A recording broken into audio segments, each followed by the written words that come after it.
This is how you know. This is how you know. Tim is like one of those. He's a real artist because he's like, I gotta make sure that I'm shown in the right light. I've got showing my narrative. I've got my video.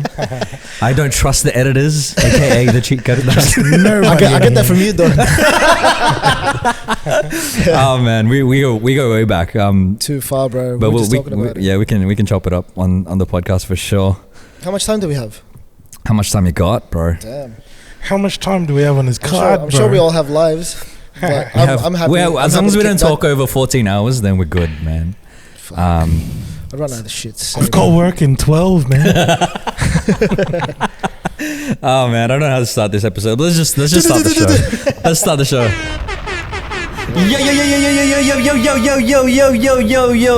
Yo. I don't do that as well as Draft does, but welcome to the Cheatcoders episode. Why do I fuck this up? Raph makes it look so easy, hey. Welcome to the Cheatcoders podcast. My name is Don. I'm joined here by the one and only Christian Wild Thought. Oh. What's the one, everyone? We're here on a special episode, very, very special episode, because we've got a couple of guests. We're going to be interviewing them, and we're also going to be previewing a song by them. They're two local artists, producer and singer duo, coming out with some new music that will be released today. See, even I messed up the timeline. I told we were saying it's going to be out today, yeah, as in a couple days from now when we're recording this. But introducing the Amorist and Timba.wave, or just Tim Bautista, aka Heatstroke. Yeah, let's go, baby. This is You got doxed already. They just did the full gov name. I know. I don't mind. I don't mind. This is Amorist's first podcast, so let's. Is it really? I think so. First or second. You said this is your first podcast. Video podcast. We'll be gentle, don't worry, man. We'll be gentle. He doesn't believe me. The cameras turn off. Cameras turn off, lights turn off. Really? I don't mind. You can just be as hard as possible. No. Pause. Wow. No diddy. Welcome, guys. Welcome to the podcast. Thank you, bro. Like, unfortunately, Raf and Nats couldn't be here, but you've got us two dickheads here to like interview you and talk about the new song. Mate. That'll do. We were talking about this off camera, that Tim and I go way back, and even Garcia, like we've known each other for years. What were you saying, Tim? You were like, so I was introducing you, Amorist, and you guys to how far we went back. Yeah. And like Don used to like drive me home when I was drunk from club nights with and I was like vomiting like as soon as I got out of the car.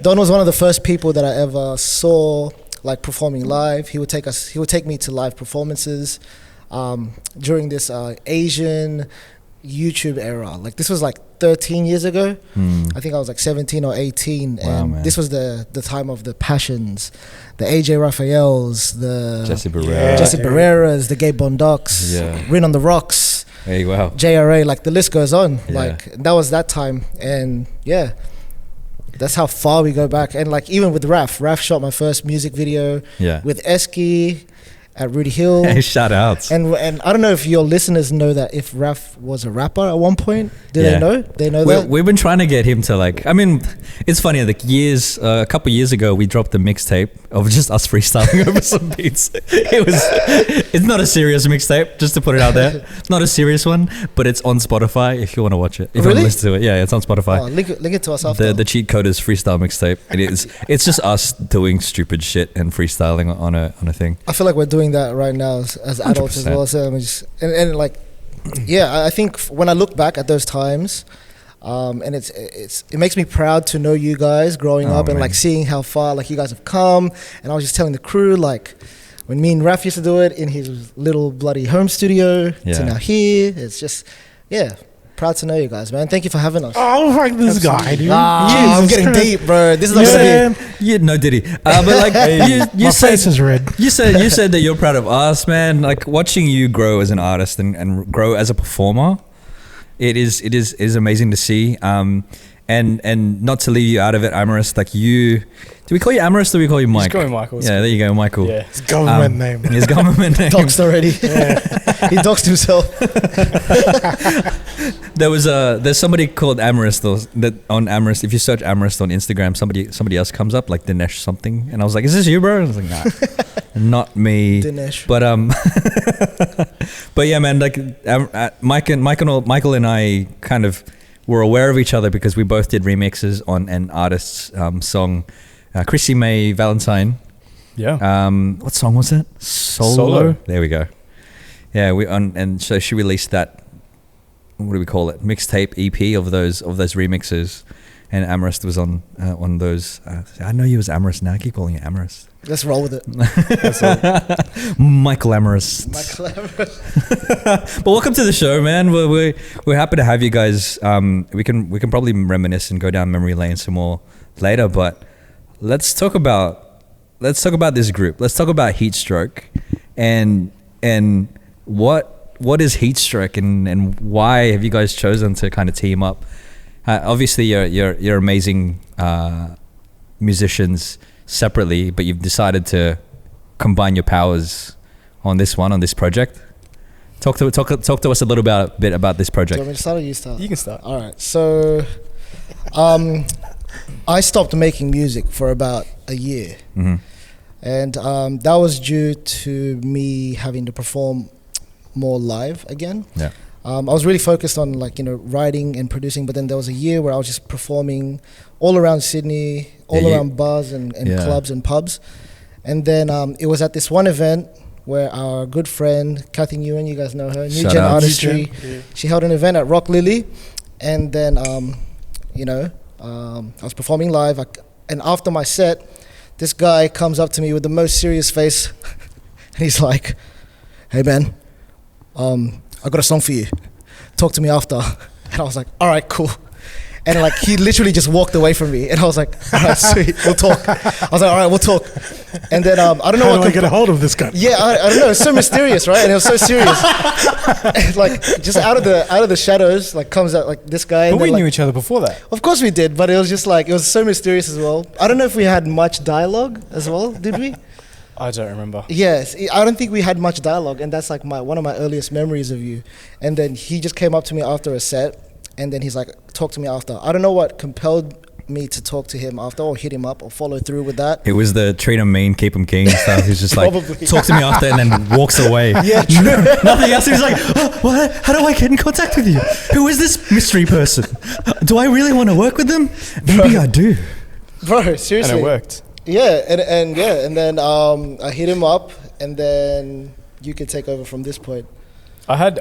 So I've been working on this song for a while, and I had Tim in mind to do vocals and to help me write for ages. And it wasn't until we had that show. So I was, I don't think I was performing at that one. Or you maybe did. You performed for Raf Receipts. So I was playing in a different band. Tim was after us, and I went and said hi after, and I didn't realize I was that mysterious. But I just said, yeah, we should. I'll send you a track, and I did, and that was it. And then we started working on piecing it together and reworking it for his voice. This is a week in, week out though. So we'd meet up during our busy schedules. We all have stuff outside of the music, and we'd meet up for sessions every Saturday, early in the morning, for 4 hours, and we just get little bits down. How long were you stalking Tim before you went up to him? I'm just kidding. No, answer that, bro. I'm just kidding. You're not walking away from that. I'm just kidding. No. Obviously, you were aware of each other beforehand. What made you think of Tim when it came to that production? Is that kind of a strategy that you have, where it's just oh, this person sounds really cool. Let me see if I can try to create something for them. And I mean, the reason I approached him is because of his stage presence. Yeah, I don't think I've seen anyone run a live show like he does in this R&B, hip hop, rap space at all. Yeah, and so he was, without a doubt, the one that was going to complete the track. The track had been kind of worked and reworked and forgotten, and it was resurrected when we kind of we started working on it together. Yeah. But yeah, it was just, there was no other person. It's kind of like when a director writes a movie for a screenwriter writes a movie for a specific actor. Like you have that in mind. Yeah. So yeah. So Can I talk on this stage presence, dude? Because I think I was at that same fucking The Rock performance, Lily? bro. At Rock Lily by like Nugent had Yeah, I organised that night. yeah. Like this is when you had the braids. The and shit. braids. Is it the braids? What is it? The braids? What is it? The braids? No, but like when you say stage presence, like legit, it was like I think there was at one point you were doing. I think it's like a cover of Can We Talk, like Yep. Tim Campbell. Yep. It kind of felt like these people were coming to watch like an artist that came from America, bro. I was fucking blown away. I put that shit on my IG story, bro. Like, check this shit out. This is Tim. And it's, again, when you speak on like just how far back we've gone, like you were throwing us roses, bro. Like this guy, like, oh man, these guys mean so much, but like, fucking, you don't understand how proud we were, bro. Like when you see thanks, that boys. shit, those moments. That's why I completely understand when you say his stage presence. Like that night, it was just there really is something, that it makes you kind of gravitate towards. Like, say, if you were going to create something, you'd want this person performing it, and I really completely understand where you're coming from, bro. Bro, I appreciate that. But it's kind of crazy how, okay, so he would, he approached me after the live show, and I told you guys before we even linked up, like I stopped making music because I was performing live so much. Yeah. But if you listen to all my songs in the past 3.5, 4 years, like they are nothing, they don't sound nothing compared to what this guy has produced. Like in terms of like the He's sound. blushing now, man. You're making him blush. In terms of the sound. Pink lights, man. Anyway. But like, yeah, like the last song that I released was Guitarra, and it sounds so different, but it's still within the realm of R&B. Yeah. And I think we're just diving into like the 70s era. This is just penance for my parents playing too much Stevie Wonder and Michael Jackson in the car. That's all it is. Stayed in the subconscious. It's been swimming. This is rebellion. So why do I keep thinking of this riff? Wow. I'm dead. That's great, man. If when you guys hear the song, you'll be like, oh, that's from this part. Oh, that's from this song.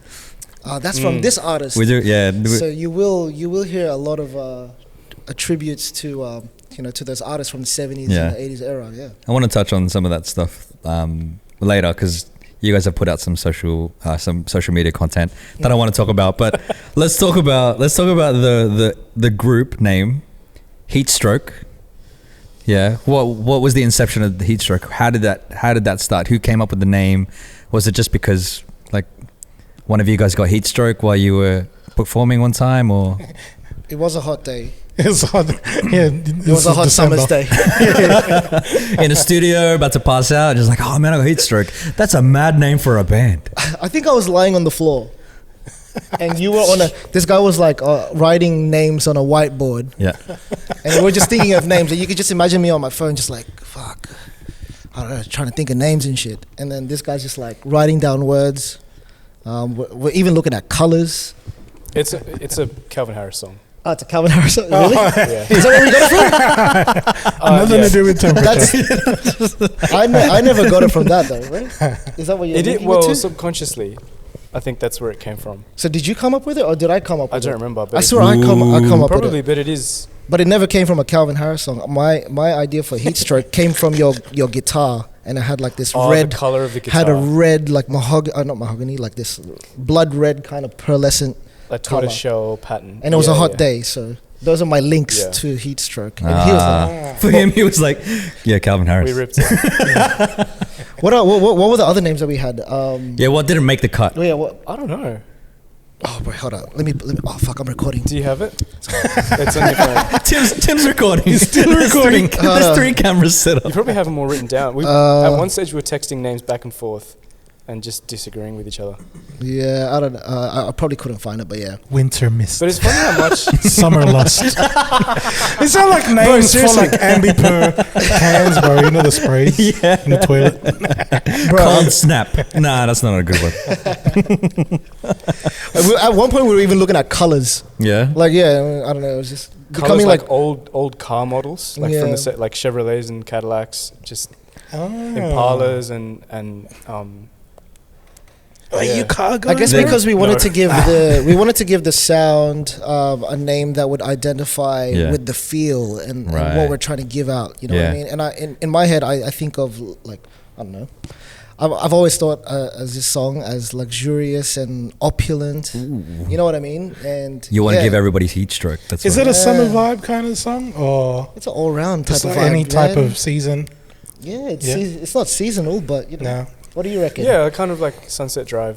from the Ah. snippets. It sounds like it'd be like a universal. You could listen to it all year round. I reckon. I feel like it would hit with like the 40-year-old, 50-year-old mums and the dads. You know what I mean? Is that the demographic you Isn't go that for? the Cheatcoders? How I'm joking.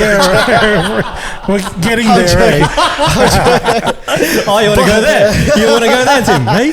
I'm not too far from that. But, you know how he said it was a penance to his parents, That's their generation. it's their generation. And our parents grew up listening to disco, disco, Disco. And kind of like the George Bensons and the Stevie Wonders. We grew up to that shit too, bro. Yeah, On a dude. Sunday morning when they wake us up to clean the house. Exactly. That's right? what would be playing part of in the childhood. background. Absolutely. Yeah, And it's that's- everyone's childhood. And like, I mean, Tim was talking about me performing live and back then, but that was the type of music that I would be performing or trying to perform. I never thought of myself as that great a singer, but yeah, man. How about we listen to the song and then so that we can talk about it more. For Yeah, sure. yeah, Yeah. let's do it. Let's do it. Let's do it. For sure. We don't have our producer listening to it, so do you want to have a headphone set up? Do you have Come headphones? sit with us, bro. You can take mine. I've heard it. I've heard it too. You guys want to listen? I've heard it. Just our producer, Oh, just a producer. producer Tom. Take Tim's. Tim's. These are They're the good better. headphones. Yeah. These are the good headphones. There's an extension, so just listen to it. So at least you get an idea of what we're talking about, Tim. Tom. Watch the cups. Say hi.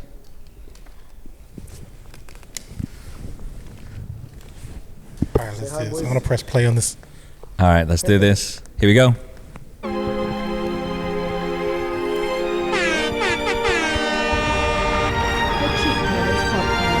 This is exclusive, although it's already out now. Only one by Heatstroke. Oh, there's the Benson. This fucking. Da-doom, doom, doom, da-doom. I wanna bottle this feeling up. Come on, Tim. Oh, you motherfucker. Come on, Tim. Cause we're both drunk in love, oh baby. Under the Sydney lights. Shout out Sydney. The rhythm moves her closer. Dying just to know her name. All alone. She dances till she's dreaming. The city lights. Those strings, man. Oh.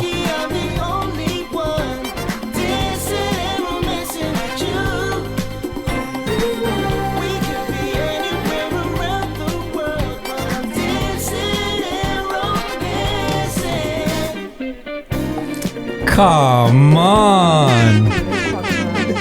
Are we gonna play this song? We can't give away everything, bro. Come That shit's on. fucking sexy. Let's play it through. All right. Out now, baby. Out Let's now. give everything. It's out now. It's out now anyway on all podcast streaming platforms. There is nothing that can describe the way you make me feel inside. And I Oh. think about where I would be without your loving in my life. Oh man. Ooh, all alone. The rhythm moves her closer. You're dying just to know her name. All alone. She dances till she's dreaming. The city lights are beating just for us. Ooh, I'm so lucky I'm the only one dancing and romancing with you. We could be anywhere around the world, but I'm dancing and romancing. So let's fly. This is all you. The vocals. Say that I'm here to stay, to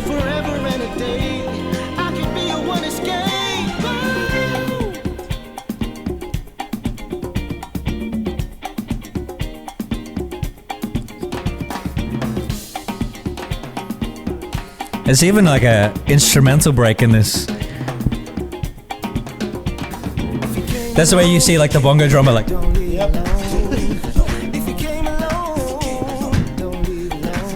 There's a breakdown.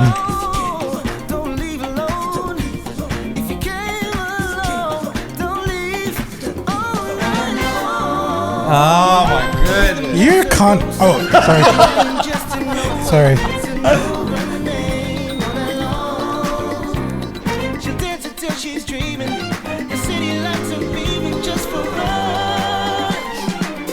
Oh man, that little string line. Woo! It gets better done. Brr.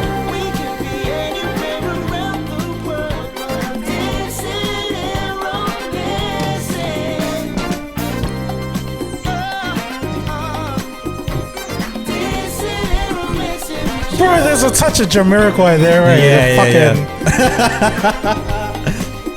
Like musician shit. Yeah.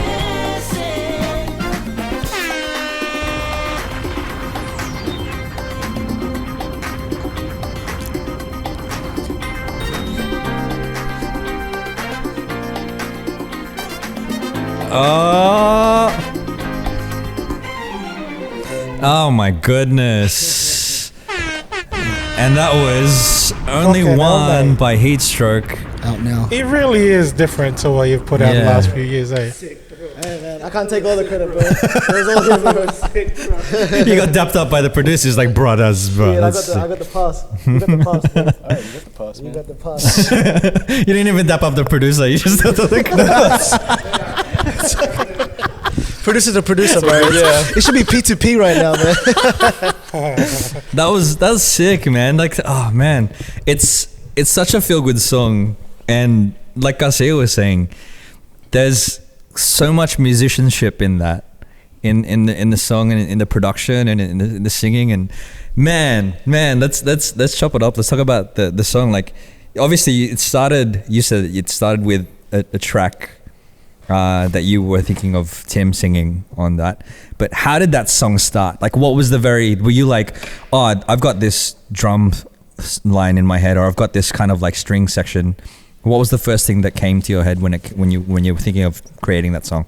So it was with another singer, like 3 years ago, and I actually bought the song. I bought his writing, and so it just became mine because he couldn't commit to it anymore. So I kept working on it and tinkering with it.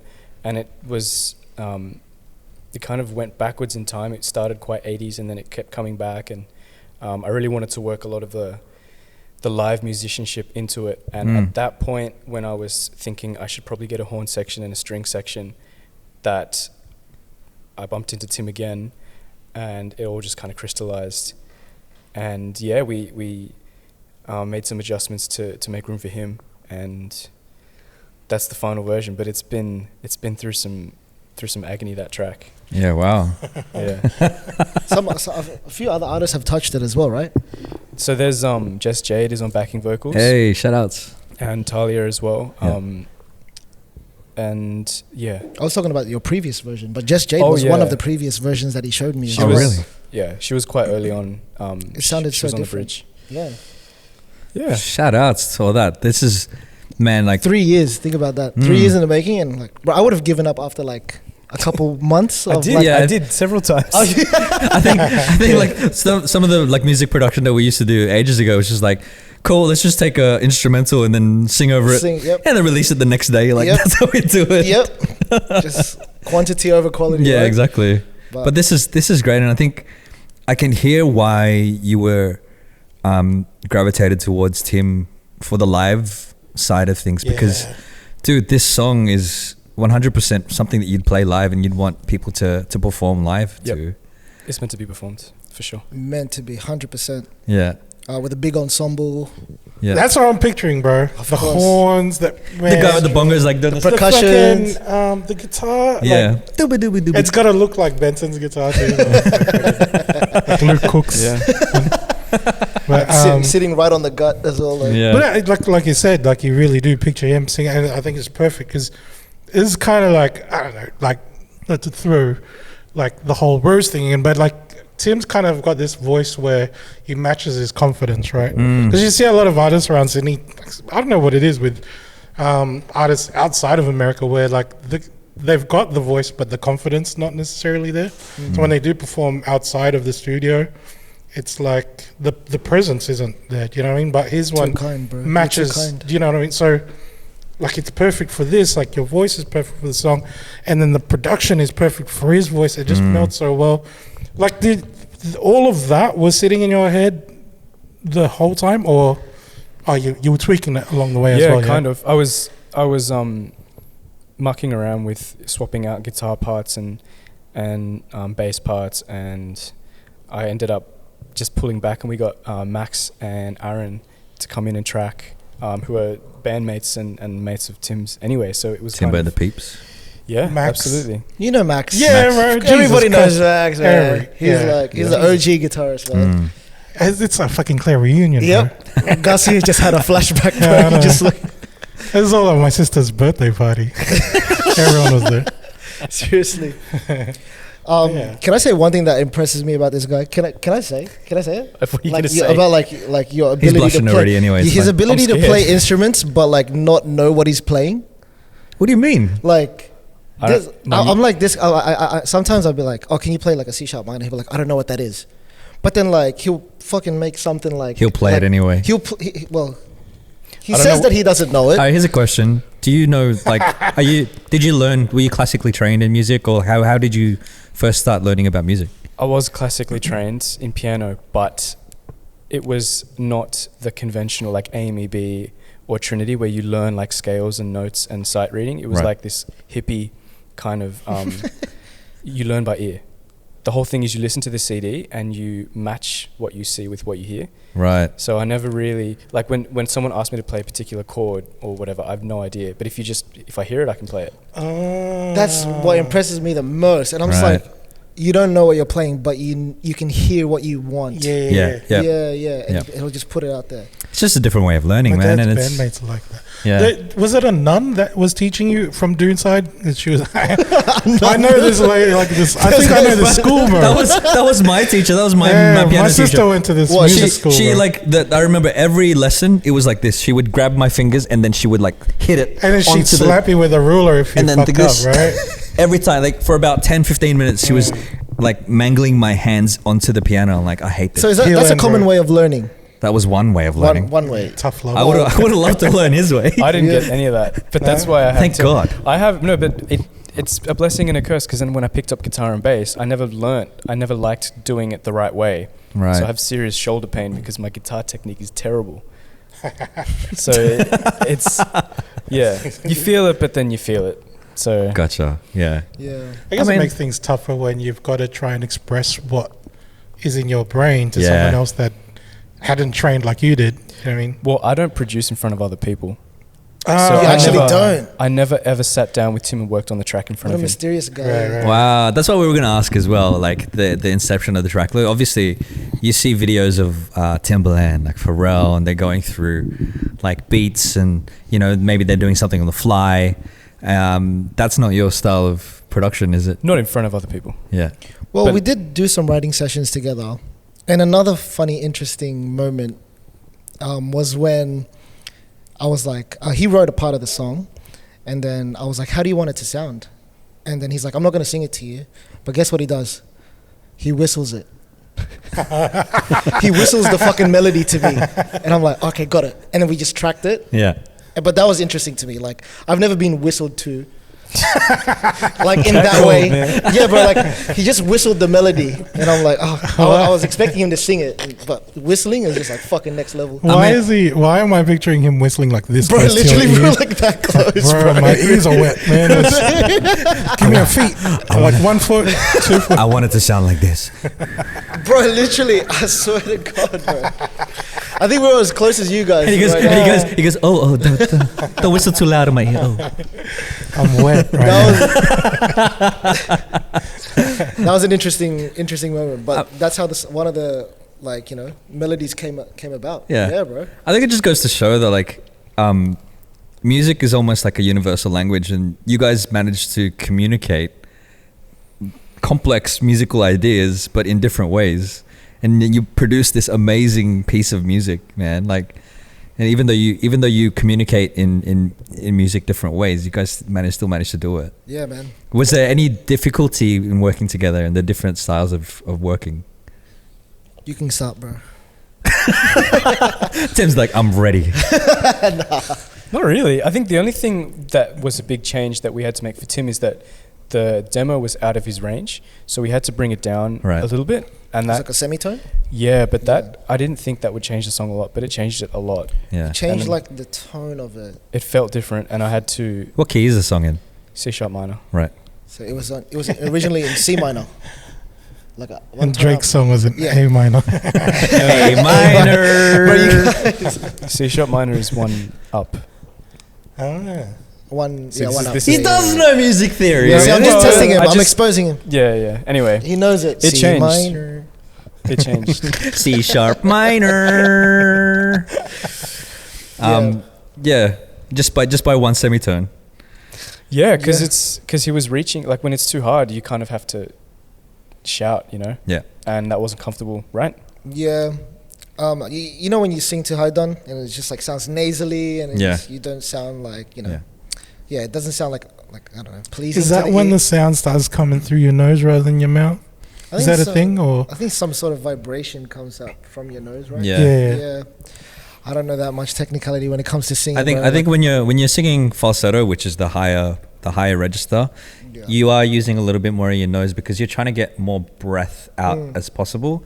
Whereas when you're using like your chest voice, which is the lower one, you're just bringing it from your diaphragm, and you just You sound kind of like one of those. floating This is the nuns, Don. fucking Don that I know, bro. Seriously, Yeah. bro. Don just knows everything, bro. Slap me with a ruler. now this is what you do. Bro, with that perfect pitch that you go and you eat, does that annoy you from time to time? Like, Perfect pitch. I yeah, don't does have that, like that. with things like, say if, I don't know, you're hearing someone perform on TV and they're off, you know what I mean? Like, just a bit. This Singers? guy can go, fuck, man. Are you talking about singers? Yeah. Oh,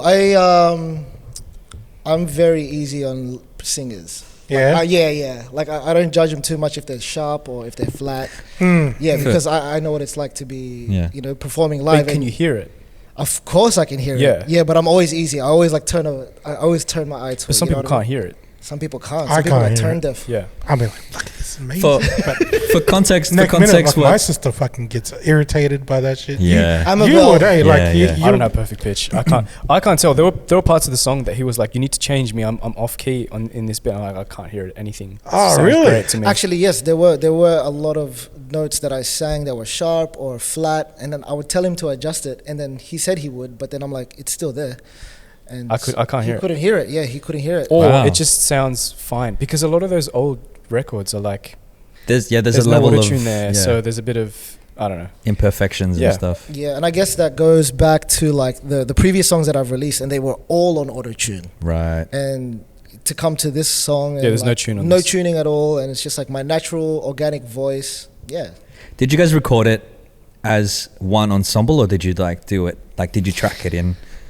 So we booked a studio for a weekend. Yep. And we had each section come in. So Right. the strings came first, and the core band came first.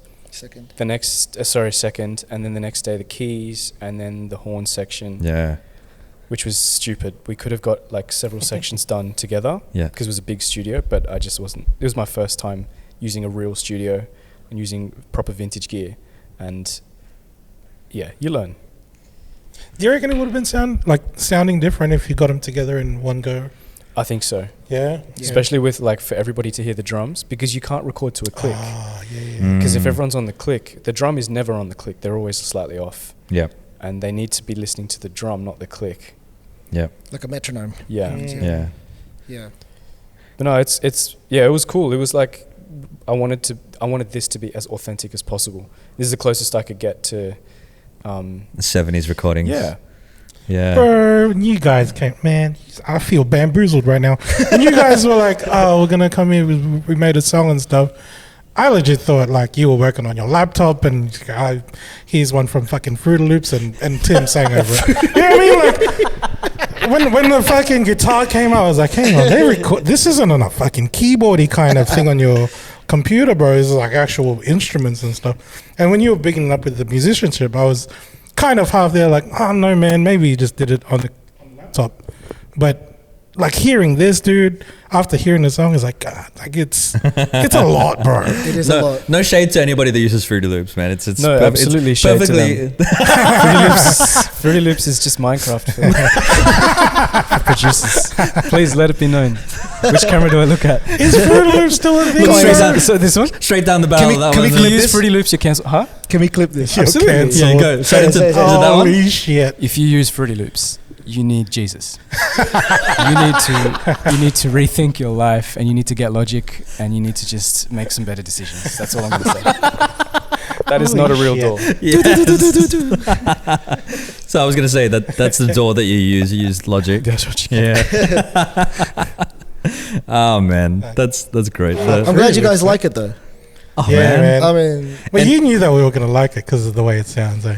because I like it so much, I want to share how much I like it as well. you I know? like But it's it. hard I not like to, because that. everyone was subjected to Michael Jackson's like music and Stevie Wonder's music. It's a part. It's like a subconscious part of everyone's musical taste. True. Yeah. Like who True. doesn't like Michael Jackson? True. I mean, I suppose if you believe the allegations, but Michael Jackson's music. Michael Jackson's music. And The music. let's say- Pubescent boys. hang on. Let's take it a step back.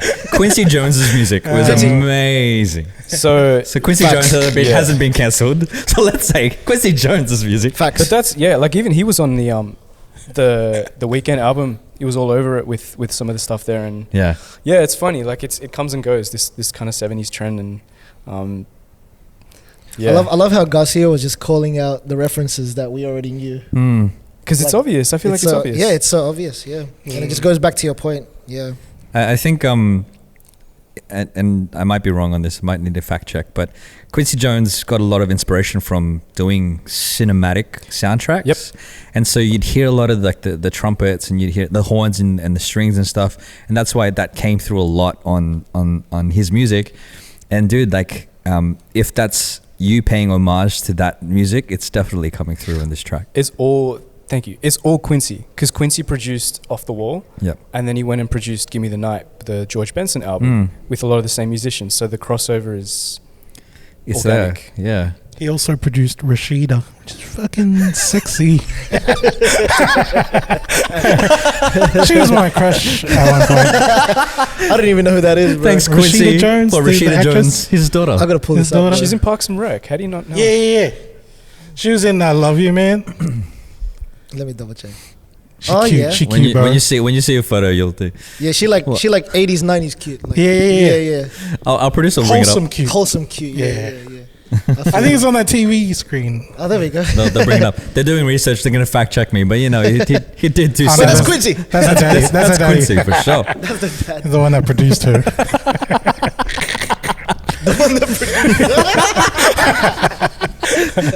So there's elements of George Benson. There's elements of like Jamiroquai. There's Quincy Jones. There's like the Michael Jackson tracks. There's what else? What other like influences? Were you just kind of?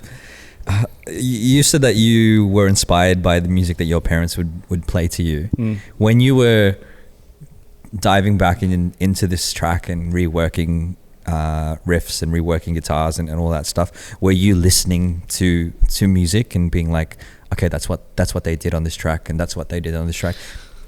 Yeah, absolutely. I basically only listened to 70s stuff for a couple of months. Yeah. And which was really painful because you have to put off, like there's a lot of other good music that comes out that you have to just put off because you have to be in this train of thought. Yeah. But yeah, it's just a matter of listening and stealing. If you steal from enough places, then it becomes your own. Yeah. And that's it. It's just looking at like Quincy Jones's Jerry Hay did the horn arrangements on a lot of those tracks, and like it's kind of, you can't just take the album, you have to look at the credits and you have to look at who did the flugelhorn and the trumpet and all of their work, and then it's a rabbit hole. Yeah. And that's why it took 3 years. Far out, Just man. geeked out to 70s. Yeah. Pretty Yeah. much. Yeah. 70s music, like everything, the movies, the editorial stuff, like everything around that. I listened to a podcast about disco culture and the whole, the hedonism and all of the other stuff around Whoa, it. you got into that shit too to inspire you. I just Somebody feed me observed. grapes while I sit here. But no, it's like you have to, to a degree, you have to understand what was going on Yeah. to really get into it. I think. Far out. You nerded out on the 70s stuff, man. Not just on the music, but like the culture. That's a true sign of an artist, man. She's a Pretty student. high man. bar. Because it affects the way that they worked. Yeah. Yeah. So how many drugs did you take to produce in this? How much cocaine did you drink? How many times did you visit Studio How much- 54? Man, why did you invite me, bro? Fuck. And why did you invite us? I know. Exactly. the hedonistic side of things. Jesus. How many times were you having tantric sex? No, I'm just kidding.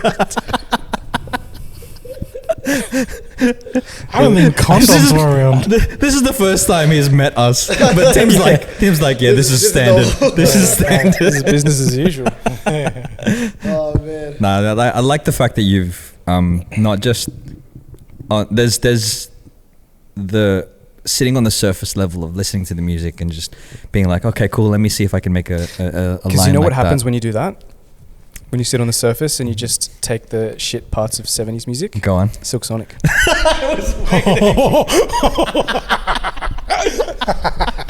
I was waiting for him to bring this up. I was gonna bring it up if he didn't, but like, all right, let's dive into this. So you let's, watched that video? Let's dive into this. How long have you had it in for Silk Sonic? Since they started. Since they started? Since they left the door open, man. Since day one. And why is it that you don't like? Why is it that you don't like their music? Because it should have been so much better than it is. Right. Like, those are the two of the biggest artists in the world, and they just... You think they fumbled it? I think thought that they was fumbled it alright. hard. Like, they put 5 singles out of a 32-minute album or whatever before the album came out, and it was like 3/4 of this thing is out, and then the rest of it is garbage. That was yeah. Like sonically? I agree with So that there's one. the release, Like sonically? You the think music. they're bad? I think the mixing is terrible, and I think the songwriting is mid, and then the production is just Talk that production's shit, alright, bro. but it's Talk that shit, bro. I don't know. I Going just on them. We're getting cancelled. I hate his haircut. I hate the way you dress. Me and Don We're not getting cancelled. He might be. I don't look. I don't care. It's you're welcome to disagree. I just don't like anything about him, and It's great because that's your opinion of them, and like, because when I listened to Silk Sonic, the album, I'm like, I got the references in their music, and in my head I was like, cool, that they're paying homage to this stuff, but then they're trying to modernize it and make it a little bit more 2020s. Yeah, 2020s, you know. But I think from your perspective, it's more just like, bro, you could have done a lot better with that paying homage. it's not bad music. I just think it should have been so much better. Right. So the expectations didn't meet. It wasn't met. Absolutely, and the Yeah. cover art Yeah. looks like a brown paper bag. Come on, Even the cover. Holy shit. just everything about it. Do you think that if they removed Anderson .Paak from Silk Sonic, it would have been a better album? If they removed Anderson .Paak, Yeah. well, I don't know exactly how much he did, He's Yeah. the drummer though, He's man. the drummer, yeah. I but know. did he drum on all the tracks? Possibly. But all I I'm reckon saying he is, had a hand was in the singing. production. But Yeah, but he like a was- lot of the flow sounds like It was written by him. Is written by him, or Yeah. like, you know, it's written for him. And I think Malibu is better than Silk Sonic. Malibu. Like, I think his solo stuff is just so much more. Yeah, because Malibu was a good album. when two of these powerhouses combine, I see what you're trying to say. It But should have been like fireworks. Yeah. Do you like 24K Magic by Bruno Mars? It's better, It's better It's than better than Silk Sonic because like that's but it's a low bar. Is that Mark Ronson that? Mark Ronson made 24K. Yeah, Magic. So Yeah. would you have preferred Bruno Mars with Mark Ronson than Anderson .Paak? Well, I liked the Uptown Special album. Yeah. That was cool because it was a little bit more of an edge to it. There was the stuff with Jeff Bhasker and Kevin Parker as well. So there's a lot more breadth. But then, I don't know, 24 Karat was good. It was like really good pop, but I don't think it was trying to be authentic. That's what I just don't like when you take little bits of what you like and commercialize it. Right. I like it when artists go like really delve into the history and make something that sounds like it's from the time. Yeah. That's Yeah, what I I get wanted. you. I wanted them to make something that sounded like it was from I the get era. why you don't like fucking Silk Sonic now. I did agree with you when he said that half the album or a third of the album's already out. And that's the logo. I was fucking annoyed at that shit. I was like, what the fuck, bro? Just drop that shit. And the Drop it best on. songs are always out before the album comes out anyway. So Yeah. you've heard I still love him though. I still love it. A lot of my writing came from Silk Sonic. But see, like, It's the last song and from this is- Heatstroke. this is the first and last song of Heatstroke. I actually had to be very careful not to listen to them during Yeah. when I was doing my research because I it mean, is. Look, I mean, I like, feel you. they were also paying homage, or at least being inspired by that era and those artists and all that Yeah. stuff. So it's kind of like a step away from what you guys are trying to do, but you're trying to be a little bit more authentic and like, let's get into the culture, let's get into what it sounded like and delve into just it tap a lot into it a deeper. bit. Yeah. Yeah, I mean the coolest thing about recording where we did is that a lot of the mics and the keys and the effect pedals and stuff that we used were of the era. Like I researched, there's this one pedal that that is attached to the Rhodes, with the Fender Rhodes, the keyboard. It's the Boss CE1. It's a chorus pedal, and there's very few of them in Sydney. And this studio had one, and it sounds exactly like the off-the-wall keys. And yeah, stuff like that. Just all the nerd stuff that I really got to freak out. This is the nerdiest, like the music nerdiest web podcast episode that we ever had. Like, you guys are talking about Rhodes piano. I think we only ever talked Keys, about key signatures. Rhodes keys in the Jeff Burnett episode. C-sharp People didn't know what that minor. was. C-sharp minor, like a foot pedal. Like, what? Yeah. Man, that's crazy. But so, which studio did you guys record at? Raincom Studios in Botany. Yeah. And it's owned by this. Do you remember the band Sherbet from the 80s? I don't know, you probably wouldn't. They had Sounds familiar. they're an Aussie band, and anyway, I think the keys player from that band owns this studio. So all of the gear there is like his from the 70s and 80s. Yeah. So it's all authentic stuff. Yeah. Dude. Sherbet. Sounds are all Sherbet. Sherbet. Yeah, man. Do you like some orange sherbet? I'm so out of my depth with all this music stuff. Oh, Like. yeah. But I am trying to relate, man. Because I'm a car guy, and it sounds to me like you're the type of dude that would hate a Tesla. Or like a hybrid EV I saw or the something. Cybertruck at Mac Center the other day. Yeah, you'd be like, what the fuck you is throw this a trying to brick at be, it? bro? No, This is listen. not authentic. How would you relate it to a car? Hey? What car would it be? What car does it sound What car like? would this sound like? Oh. This one? This song, yeah. Chevy GT. Chevy GT. I don't. No. It'll be something from this. I'd pick something from the 70s ish. Something that, you know what I would. There's this one called a Monte Carlo, and it was the Denzel Training Day. He had that car. He was like, "Oh, this is my office." He drives around. It's on that airbags and stuff. This is not an option. This is the type of shit that Snoop would have been driving too, but it wouldn't have been blacked out. It would have been very loud kind of paint job. Yep. Something that you would cruise low With the and slow hydraulics to, and stuff? Saturday night, Main Street kind of thing. And you come out looking cool and shit, bro. Like that kind of thing. That's what. With a big ass fur coat. Yeah, and Silk Sonic is a cyber Well, truck. What the fuck is this bullshit?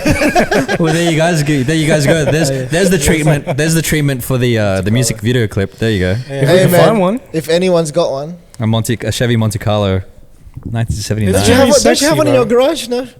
We have a Ford XP, 65 Ford XP. I don't But know that's my not cars. a nice car. It's like a... Let's look at the cinematographer. Can we fake a Chevy Monte Carlo? Hey, Huh? Yeah, gonna make it. Cool. Let me just go to Blender. Damn, bro. there's something about that era's style. Like you said, you've kind of almost have to live it to understand why music was like during that Yeah. time. And yeah, completely understand why you'd be Man.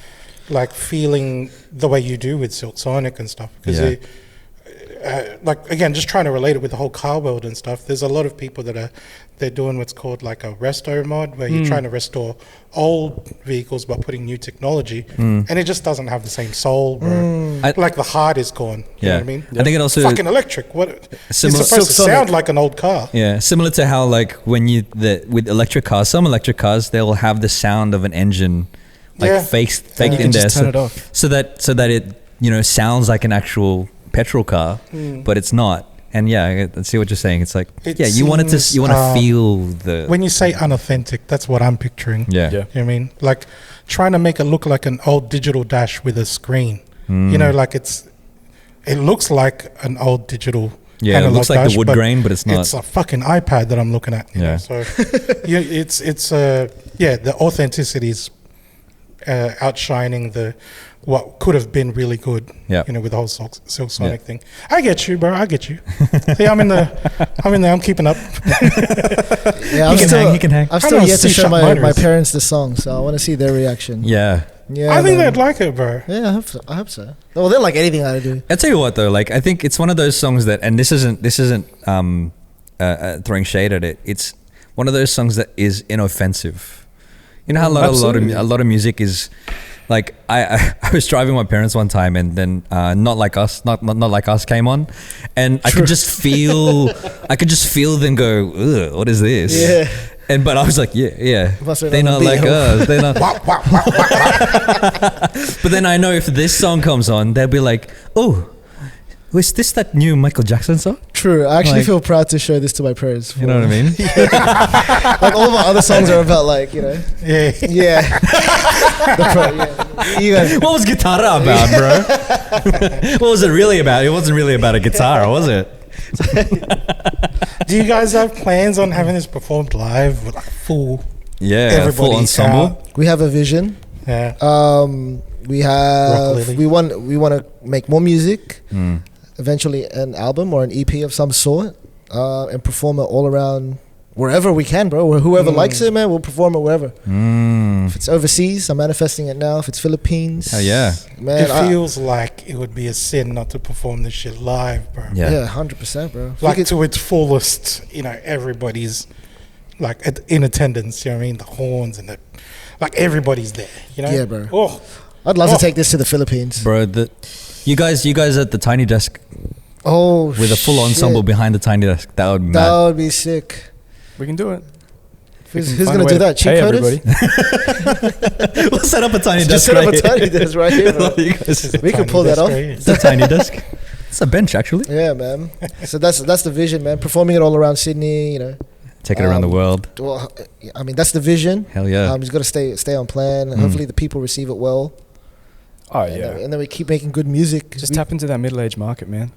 That's, We that's don't what have to I was- advertise to kids. Like they're not gonna appreciate it. That's true. No. That's So true. there's no point. We do TikTok, but I don't think that's where we're going to find our fans. No, Mm. it feels like that is like the short rise, short fall kind of timeline.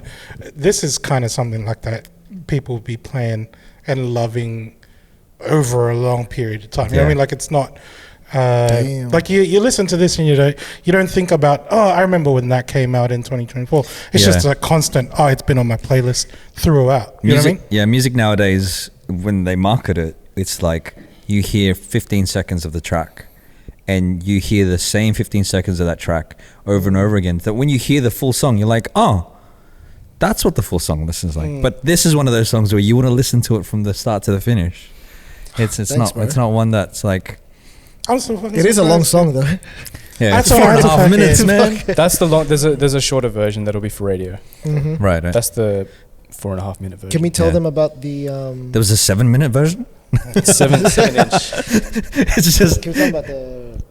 You say whatever you want. Yeah. So I think Amorist, Michael is planning to get it on record as Oh, I well. want to get a pressed on vinyl. Pressed on vinyl. Yeah. So that's how far he wants to take it with this whole vision. We will. yeah. When we do another single and we've got an A and a B side, we'll get 7 inches done.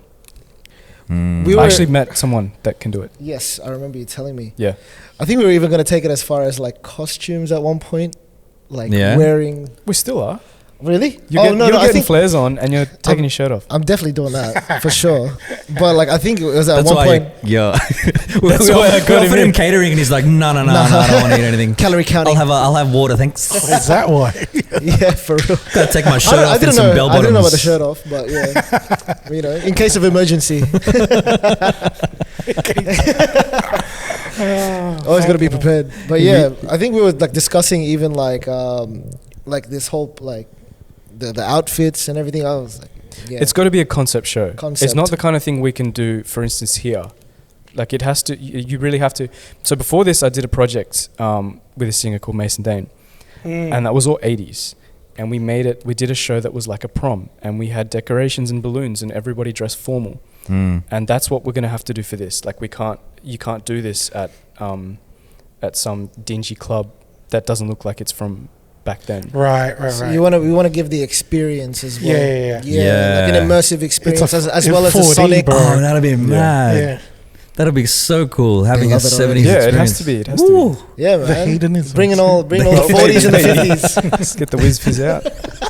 Get the The sherbet. whiz fizz. Get the sherbet out. And the sherbet in little baggies. Yeah. The Cheatcoders does not condone any illicit substance taking. I do. Oh, look, that's you, Tim. That's going to be you. Oh man, if I could ever grow a beard, man. You've got to have that chest wig as well. So here's a fun fact. Can you look up Filipinos in the 70s? there's the 70s disco music from Yeah, the VST Philippines. VST and What's that Co, one? man. That is... Do you know it? Absolutely. Is that the one? Yeah. VST Co. It seems like this is what my Tito was wearing last weekend. What was that? Was that Joko joke where he was like, "Hey, It sounds like Elvis. Yeah, Filipino want to be titos. comedian?" Comedian, hey. Thank you very much. Bro, that's exactly what my dad wore back in the 70s. Shit, what The brand polo is shirt. that? Tom, can you press the camera there so we can get a view of the action cam so we can get a view of that as well? Thank you, sir. Wait, are you just looking up people from the 70s or like are these famous Philos. people? Filipinos You know in what the you 70s. need? You need the barong, but with the deep V. Yeah, I need a barong with no singlet under Yeah. the Your Yeah. nipples showing, bro. It's dark as fuck. Yeah, bring up that Looking last, like raisins, bro. video, the last picture that you showed, the first one. Why is it so Yeah, cold? that's exactly what my dad. I've got those shirts, man. I gotta get that haircut. That's the thing. We just have to raid Lola and Lolo's closet. This stuff exists. We don't even Yeah. have to go thrifting. I've got those shirts. I just don't have the hair yet anymore. That's It kind what of feels I've like when our parents are like looking at themselves in the mirror. This is what they're still picturing, bro. Yeah, You yeah. know, the whole heyday kind of thing. So Was there any inspiration of from the Filipino 70s era to this music? Well, I mean, do you have any inspo in terms of your... No, not necessarily. I'm just riding your wave, bro. Ultimately. Yeah, man. Because like Don Valix is Tim's Filipino influence. His inspiration. Inspired by his pants. Oh man, let's go down memory lane with some like Filipino 70s music because I want you guys to hear and obviously Michael's heard of it, but This could spark a new idea. Some philo... Yeah, like Yeah. a song. Heatstroke. Heatstroke. Heatstroke. What is heatstroke in Tagalog? Google. Hey Google. Nainitan ko. Heatstroke. Heat is stroke. Nainitan siya. Oh fuck, man, my mind's going over like. My Tagalog is Running so bad, overdrive. man. Yeah. Hey, I gotta give a shout out because you guys are always talking about people that speak Tagalog, but I gotta give a shout out to my Ilocanos, bro. Hey. My Ilocanos, man. Shout no, out. I've never heard anyone shout out the Ilocanos on this podcast. Hey. So, what's up to my Ilocanos? We're getting there. We're getting there. We have Bisayan the other day. This is VST and Co. But the one that's the most popular out of theirs is this one. Oh, man, what a classic. We got to do this when we do the show. This sounds so cool. Yep, we have to do this. We will do this. Because this one has like that kind of like driving, bouncing bass line in This it, makes as me well as happy. the strings and the horns in it as well. This is disco because there's Yeah. a difference between disco and R&B, right? Hmm. This is like... Oh, I have no idea what they're saying, but I'm sure it's They're just talking about like live for today. like if you sing it, I'll dance to it. Sounds like a threat. I want to tap into this. Dun, dun, dun. It's got everything. Strings and the Oh, horns. man, Yeah. It's giving me goosebumps. Modulation.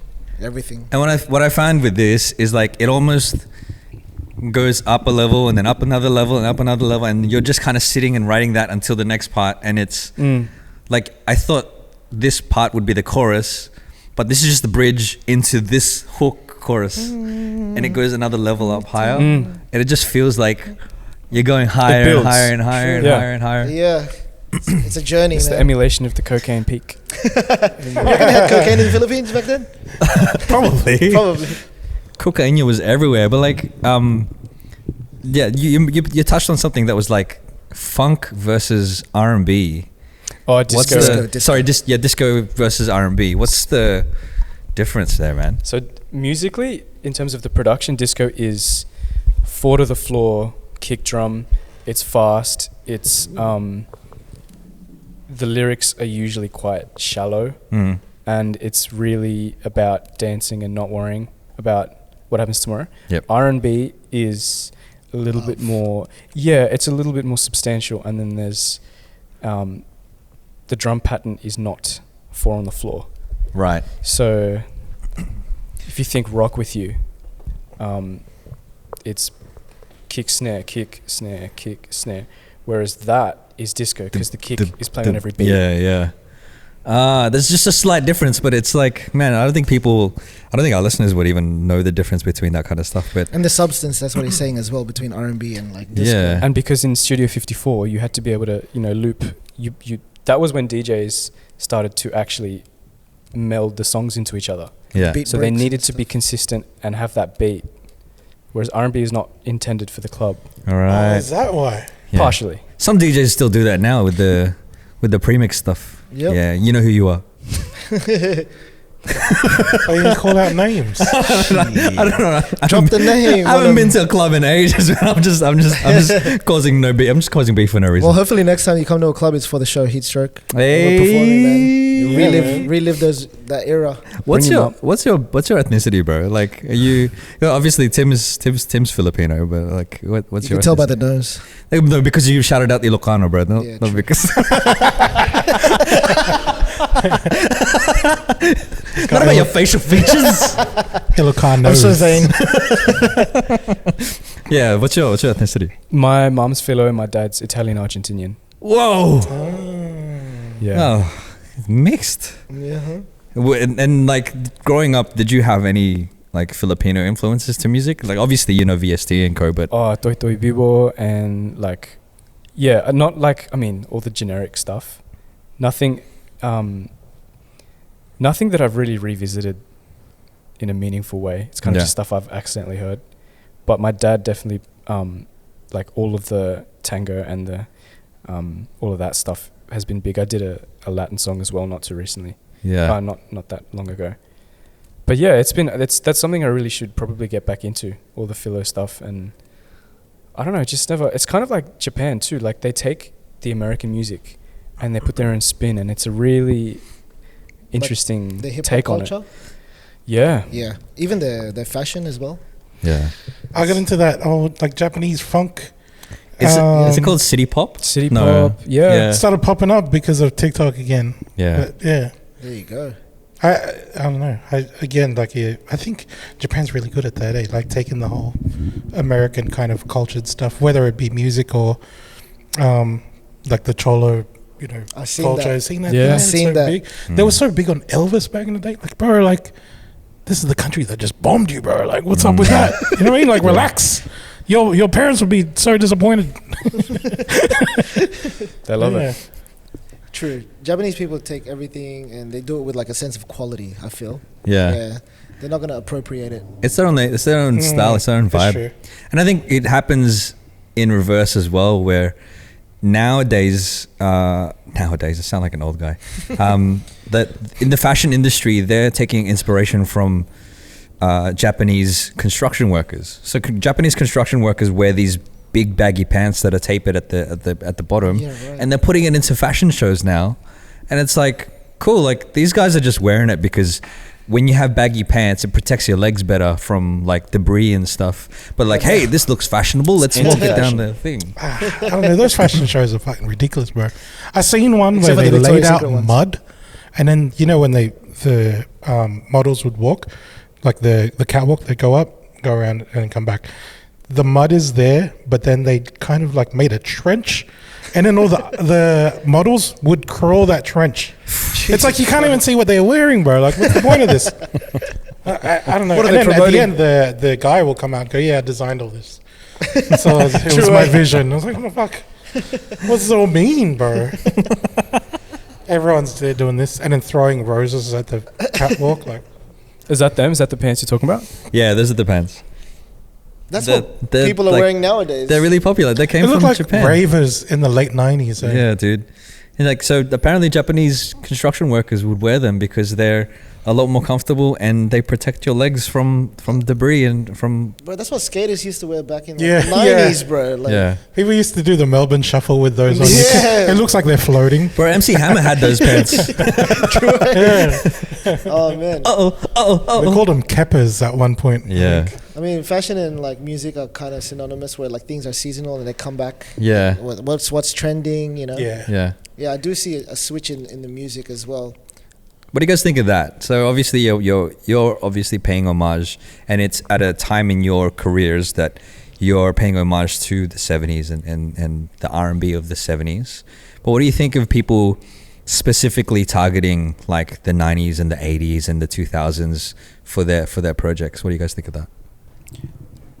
Me personally, if it's done right, I don't know. I genuinely like it. Yeah. I genuinely like it, man, and I like it when I hear artists making like that are like Gen Z or like making like 90s sound music, because that's the era that I grew up on. If it's done right, you know. Yeah, man. What about you? It's like you're. Michael's holding his tongue right now. What Yeah, I'm hearing. No, but like. I'm so media trained. I know. No. Like, well, I'm thinking you're Oh, well, not Austin, come hating on new music. You're just hating on inauthenticity. Is that what it is? Like With Silk with Sonic? Oh no, with anyone like new artists and stuff. It's not like you're hating them because they're new. Who but else they're do you just- hate, Michael? They're just doing. How long have we things incorrectly? 13 hours. No, I think Yeah. I hate inauthenticity if you claim to be authentic. Right. Because that entire project felt like, hey, we're making a 70s album. We got Bootsy Collins doing the intro. Like, this is going to be the real deal. And then it didn't feel like it, to me, it didn't feel like it was. Right. Okay. But if you're grabbing bits and modernizing it, that's fine. Oh man, I kind of feel like my mind's being changed about Silk Sonic, bro. I used to like that album. Shit. You're right about Bootsy Collins. what do you guys? You're right. Bootsy Collins is like the king. Maybe I don't like it. He's gonna go home driving to Yeah, I know. down the M4. Gonna tear up my Silk Sonic poster right now. All 30 minutes of the album. I'll tear the brown paper bag on my wall. Oh shit. What do you think about it, Don? I like it in the way that it's bringing back that feeling, you know, and Nostalgia. and trying to add something new. I mean, one artist that I can think of, Tori Kelly, released Oh my her God. album, and it's 2000s, like early 2000s inspired. It's Timbaland production. Is it? Yeah. I thought it was John Bellion. Both. Yeah. So Timbaland actually. On Cut, he does all the ad-libs. No, That's him. I didn't think it was actually him. That's him. Ah, It's I'm cool. gonna listen to it now. TIL. Don, you've got a visible erection. Keep it in your pants, please. I heard it when you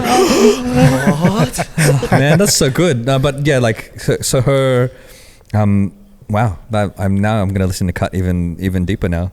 I mean, there's little kind of flourishes and little homages to the 90s songs that you hear the a melody line and you're like, oh, that's that track. And I remember searching for it. I'm like, and how do you search online for a melody? Like in my head, I was like, no, what's the name of that song? I just know the melody in my head. It's stuck in my head. Yeah, and you gotta kind of go back in the Yeah. library of that era, right? Yeah. And you gotta search through that stuff. Yeah, I like it if it brings me back. And if somebody samples a track, like obviously like hip hop, they sample any type of music and stuff. If I hear it, my first thought is like, oh, I remember that track, and Yep. I'll go searching for that track, and I'll go back into it.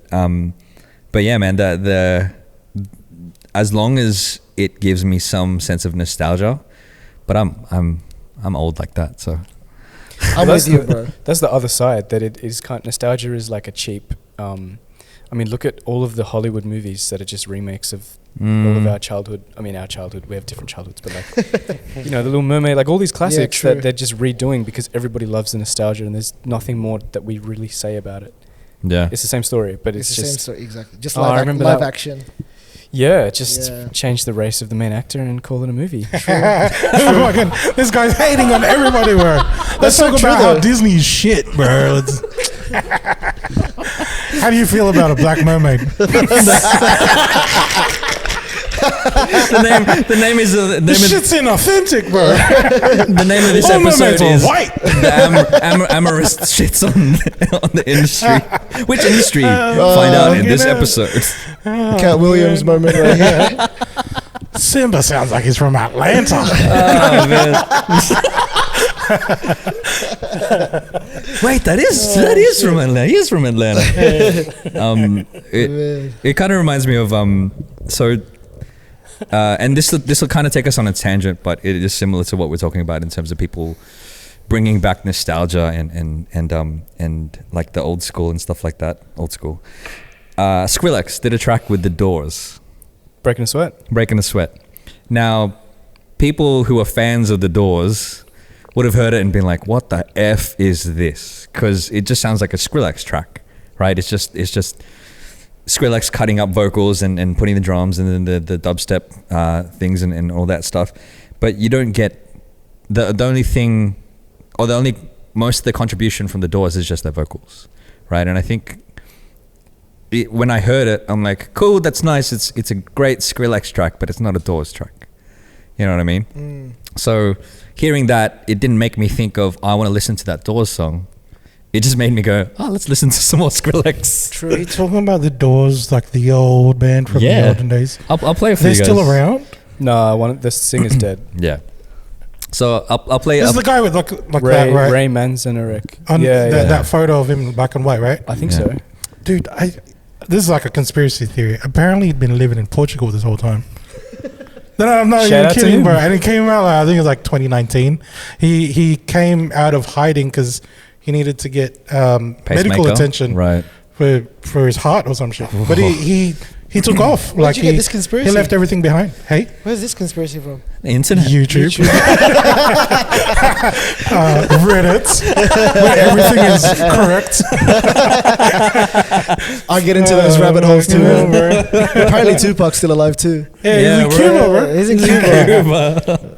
Oh man. Oh man. That guy's in Plumpton. I'll play a bit of it. It's not like the same type of music that our listeners listen to, but like it's just this. And this doesn't sound like any Doors song at all. There's the video of them coming into the studio to make this song. Yeah. It's probably all staged though, eh? Yeah. Like, see what I mean? Like, it's just dubstep. And then, like, you obviously hear, that's probably their guitar line. I'm gonna stop playing it. The first bit sounded like a Nintendo 64 video game sound, Yeah. But like, and then Skrillex got a hold of it. but see what I mean? It's like, you hear it and you're like, cool, that's, if you like dubstep, if you like that bro step type of music, you're like, great, it's a nice bro step song. So that doesn't bring you back. Does- It keeps does- you in that track. It keeps me in this track. It doesn't make me think of Which the you Doors don't at all. like. Yeah. That's the difference between a song that makes me feel some type of way and makes me want to delve back into the archives of music, and this one is an example of a song that's like, cool, I like it. This is for the standalone. now. This is for the now. Yeah, it's for now. I'm not gonna. It doesn't make me want to listen to Doors music. Yeah, You know. I feel you. But yeah, man, that is that. I had a brain fart just for a second. My brain went into dubstep and. I'm just so glad I didn't to be like fucking like kind of have to be polite about it. Go, oh yeah, it's a nice song and stuff. I actually fucking like it, eh? You know what I mean? Like it's that's an awesome track. When is it coming out? Oh man, it sounds like I fucking actually want to hear this shit at Rock Lily. Yeah, Like Yeah, everybody, dude. you know what I mean? we're coming for it, man. We're gonna Because be no one's performing doing soon. music like this. Like I was half joking about the Fruit Loop stuff, but majority of the stuff that's coming out now, it's kind of, I don't know. It just seems like there's not this much effort. You know what I mean? Yeah. This much instruments and stuff. There's so many producers and not enough people working at KFC. I don't want to get into it. Get into it, bro. Let's go. This is Cat Williams. I'm putting the mic down. Yeah, bro. Like, You can go, Tim. Thanks, that thanks, shit, Get into bro. it. Yeah, I know. Let's all grab our cups. Let's go. Let's get into it, Michael. Let's go. Spill the tea. Spill the tea. Tell us that. Talk your shit, There's a bro. lot of garbage production coming out of this city, Okay. Sydney. Sydney. Yeah. Do tell. Hey, Do talking tell. about I don't know, I just KFC? feel like there's so many, like the amount of songs I've heard where the bass is not in the same key as the chords. Like super simple stuff. And I can't talk because I don't even know what the key is, but just stuff that is just so blatantly wrong. And we celebrate a lot of stuff that is just really generic. Yeah. And Oh. there's a little bit of, I mean, I can't say too much because this song is a dead end. Like there's no innovation here. So what I'm doing is not anything new either. So I don't expect everyone to always be pushing, but this, in a way, what we're doing is like a pushback against all of the, like there are so many things in this track that we didn't have to do that are just unnecessary musical, like flourishes or just like touches. I just did it because that guy has a hit single with 1 million streams based off an 8-bar loop he got off Splice and drums he downloaded from a YouTube sample pack. So Yeah, someone's got to do it. This far off of just naming the kind of. You might as well, bro. Can you beep the name? Can you beep the name? Bro, you could throw a stone and you'd land on somebody who does that. Like, there's so many Everybody people who does. do that. Yeah. And they get numbers. And we won't get the numbers that they get. But that doesn't mean the music is any less quality. It's just a symptom of a backwards industry. Yeah, and That's it. people's tastes ultimately. Hey, Mm. I didn't want to put this song on streaming. I wanted to do vinyls and just sell it like that and not...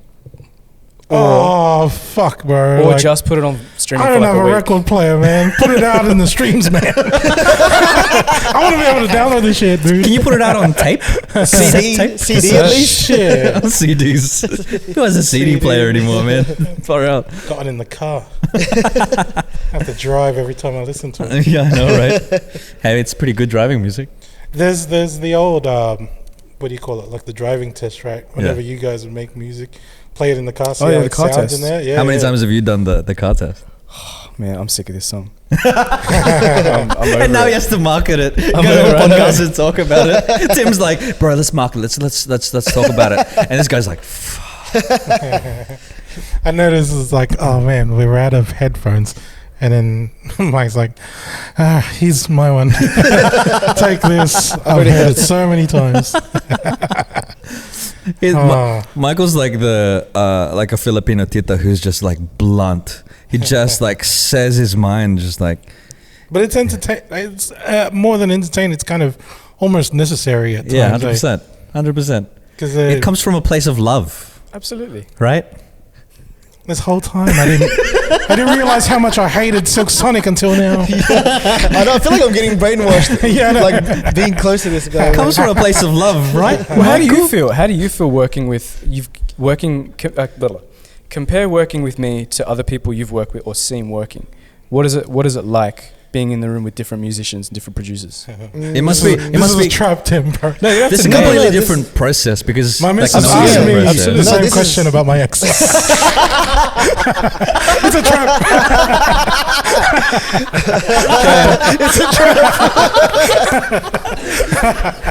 What was it like working with that producer? Was their deck bigger than mine? Oh shit! God damn! Nice. Oh my god! I think it's just the effort. That's what it comes down to, man. Some, like what you said, like some producers don't put in the effort. He's saying his deck is small. He puts in big It's effort. got personality there. Sorry, you were saying here, yeah, the effort. Yeah, it just comes down to the effort, and then it shows today. I didn't know much about like his thought processes, like like before today. Yeah. But hearing some of the stuff that he has to say, it's just like it's the effort and how deep he's gone in terms of the research for the song. Pause. Yeah, bro.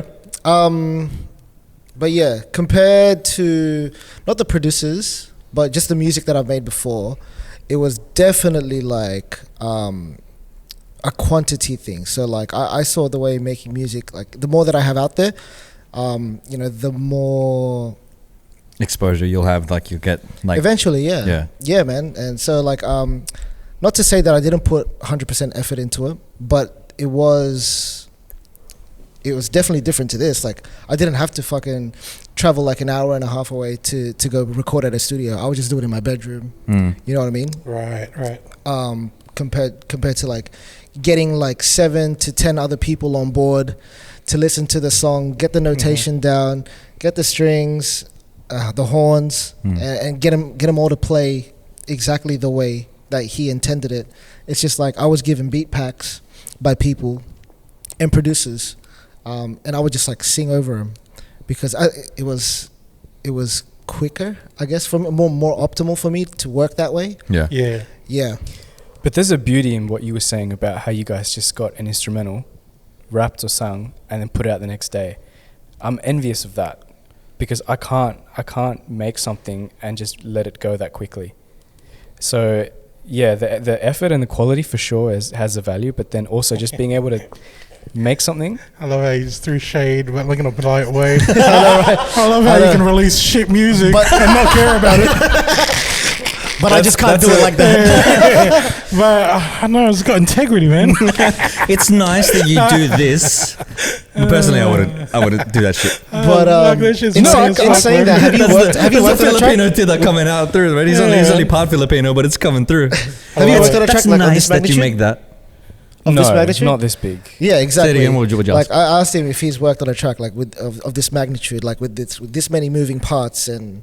Listen to Tim talking himself up here. Such a This high magnitude. bar, bro. No, but like I have not like really like gotten a whole band in together and like hired a studio and This is- taken yeah. the time out of my own like day to work on a song. Like I've literally just like hit up producers or producers have hit me and like whatever they have, I just like write to as many songs, like 100 songs within a week. Yeah. And like some of them won't even hit. Yeah. Whereas this one, it's like the amount of effort that you're putting into one song, so you got to make sure that it is the one. Yeah. This is more The deliberate. only one. Yeah. Yeah. With so wait, the amount of effort that's gone into this song, that's going to be hard to follow up. Like, do you guys have plans, or have you recorded any other tracks as well, or?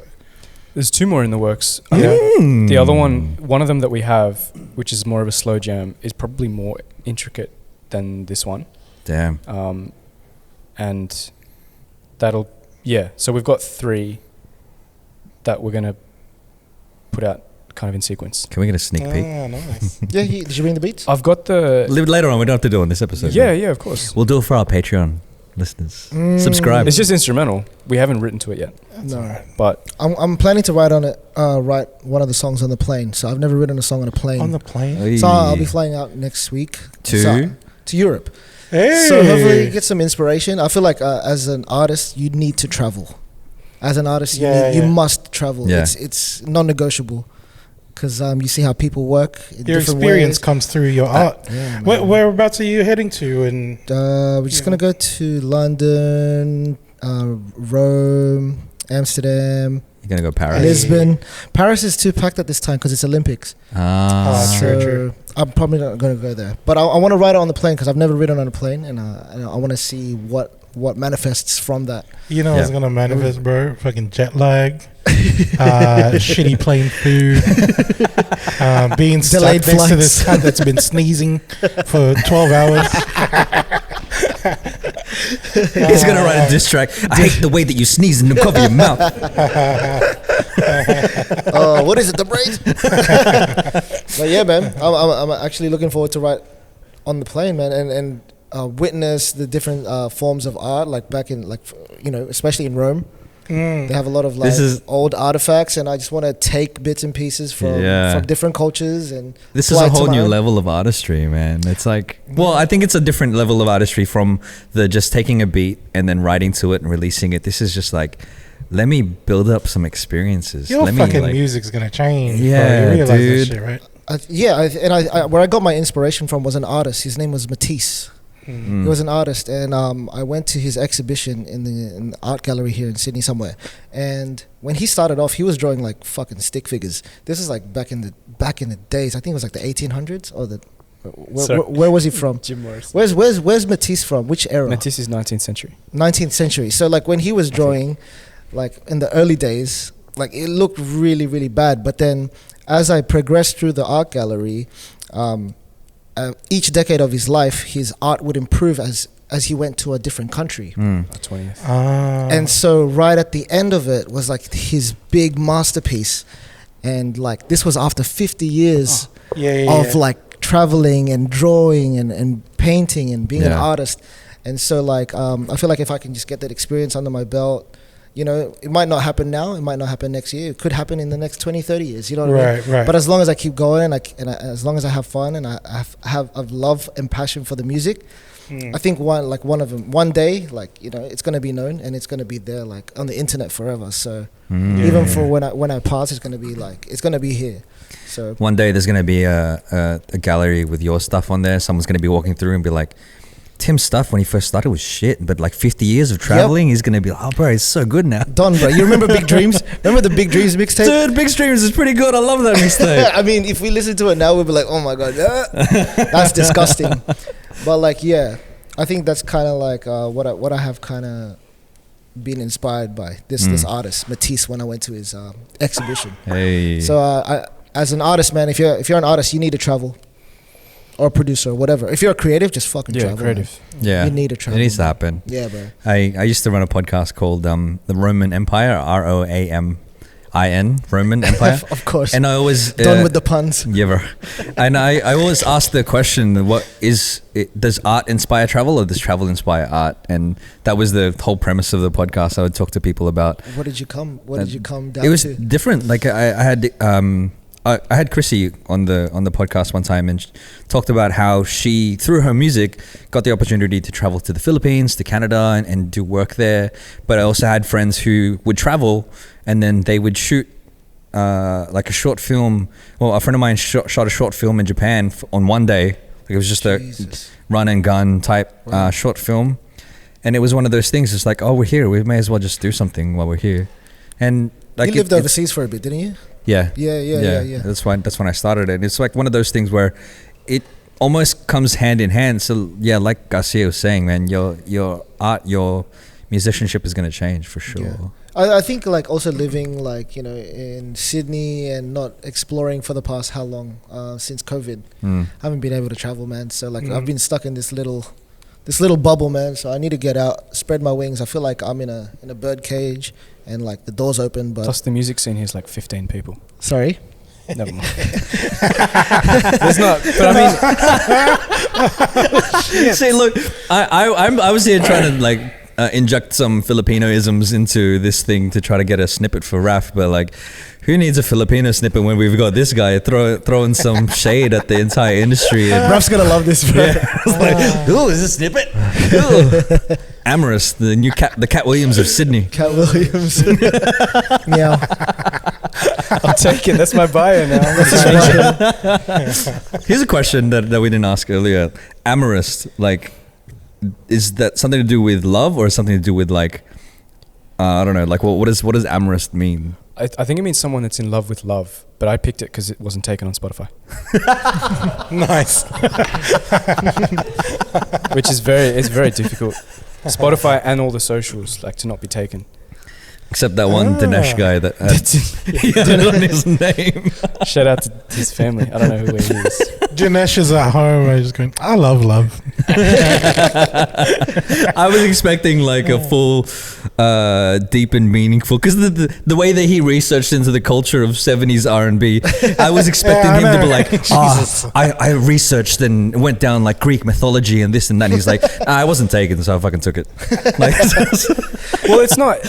It's general. It's not genre specific. Yeah. And even for this track, the cover art that we've got for Only One, it's just my full name. Like, I'm not Amorist here. I'm working as a musician. Hey. So it's a separate thing. And I have actually a lot of the music I make under Amorist is really electronic. So it's a very different brand. Yeah, that remix that you did for Chrissy was two-step, like a UK garage. Yep. Yeah. Yep. And there's more of that coming. I got a bunch of other tracks for other artists as well. So yeah, I don't know. I wish I had something really pithy to say about Amorist, but I don't. You could have just gone with. You could have made it up, right? Amor. Amore, which is the Spanish word for love. And so I went down the rabbit hole of researching love in Spain.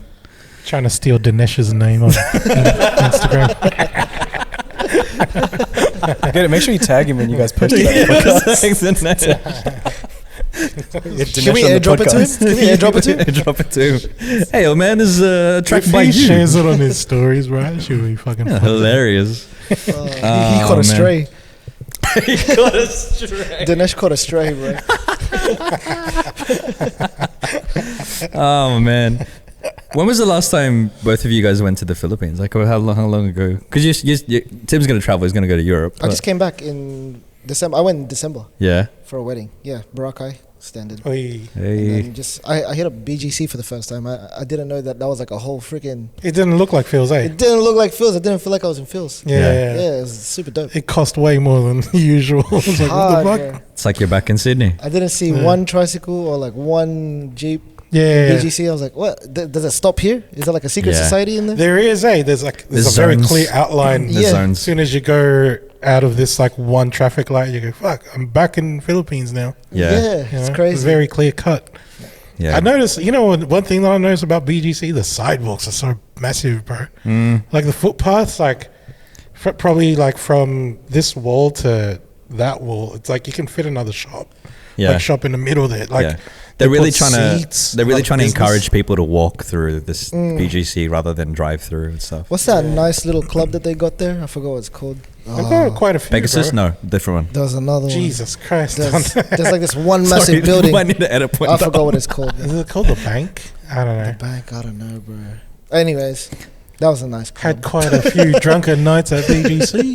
Yep. BGC, man. Pretty nice, man. When are you Shut up. going? When am I going next? Yeah. I don't When know. was the last time you went? I was 15 or 16. Damn. Yeah. So like 10 years ago. Yeah, wow.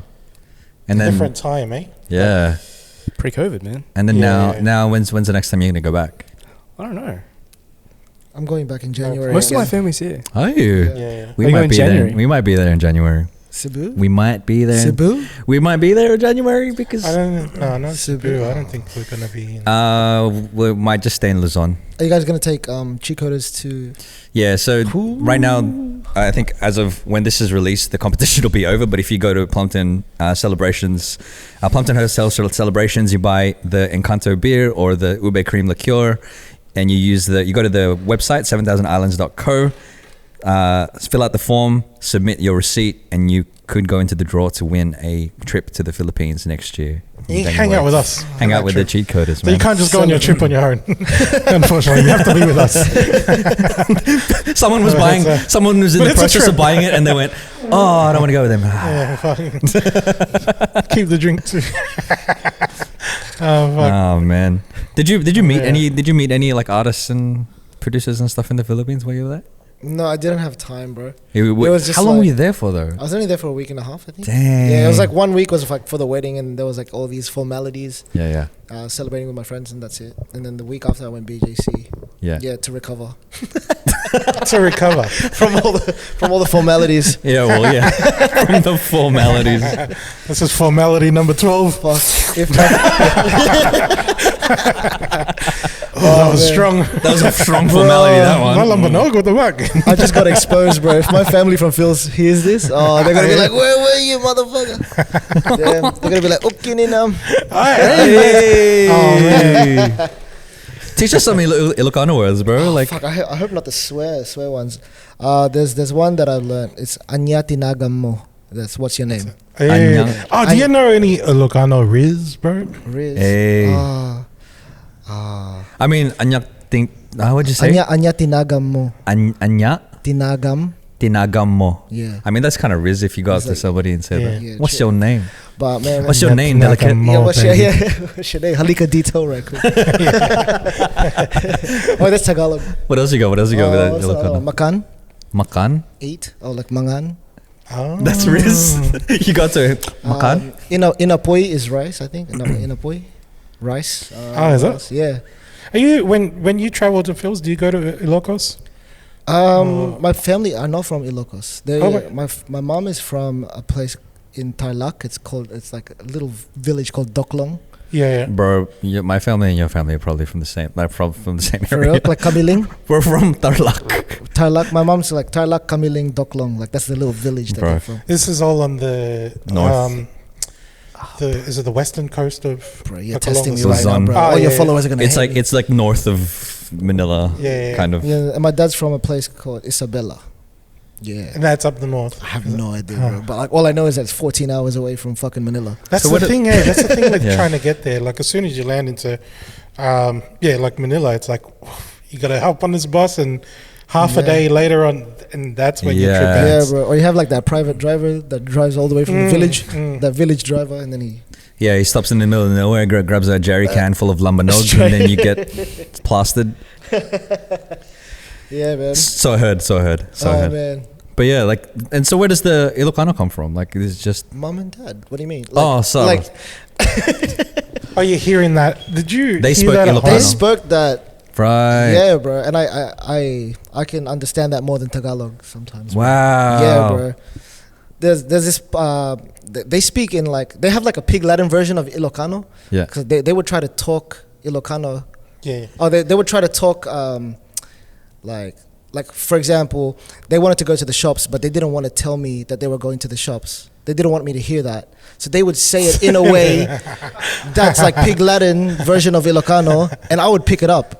And I'm like, you guys are going to the shops, hey, I'm coming with you. Like, they didn't want me to come. So they're like the Ilocano Eshays. Yeah, I guess so. I Hey, guess bro, so, bro. what's Itwa in Ilocano?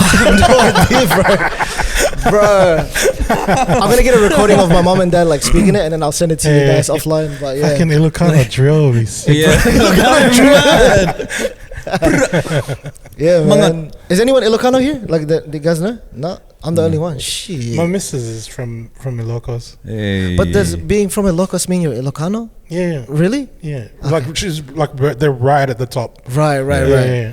Yeah, right. Yeah, I need to That, dive that into name that more. Isabella sounds familiar though. I think her dad's from there too. Isabella. Yeah, it's my dad's is from a little town called Palatao. Mm. Hey. Yeah, bro. Like these Ilocano This words is are like deep the adds. language that hasn't been screwed over by Spanish, eh? It's Yeah. like legit. It sounds- Philippines, yeah, you it It know? sounds sounds like a bit Indo and Thai. Yeah. when The I old hear- was that Micronesian language? That Yeah, we Yeah, share? dude. which is Bahasa.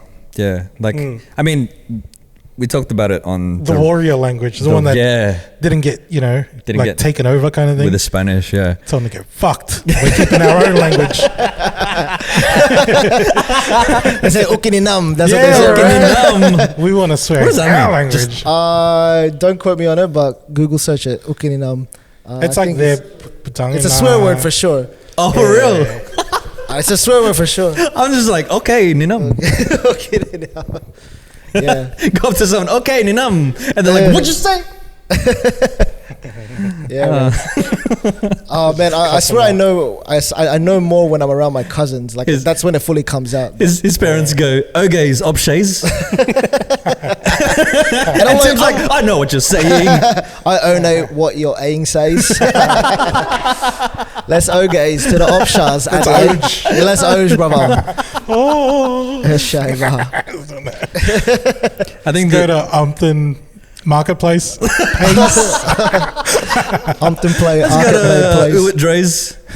Out mate, Uwit Dras. Oh man, and see, like we're learning more about Filipino languages outside of Tagalog and like Visayan and Cebuano and that kind of stuff through this podcast. And we were hanging out at Blacktown, like Marvin, Raf, and myself, and we were kind of checking out venues and stuff like that in Blacktown. There are so many Filipino joints in Blacktown, just on that main strip near the Main street? near the station. Yep. There is an Ilocano restaurant at yo. the food court, the bottom food court in Blacktown, On West the Point. left hand side, It's near called- this Yeah. the elevator going Yeah. up. Yeah. So it's called Philo Lasa, which means Philo Taste. But up in the left hand side corner of their shop, What it have they says Mangantana.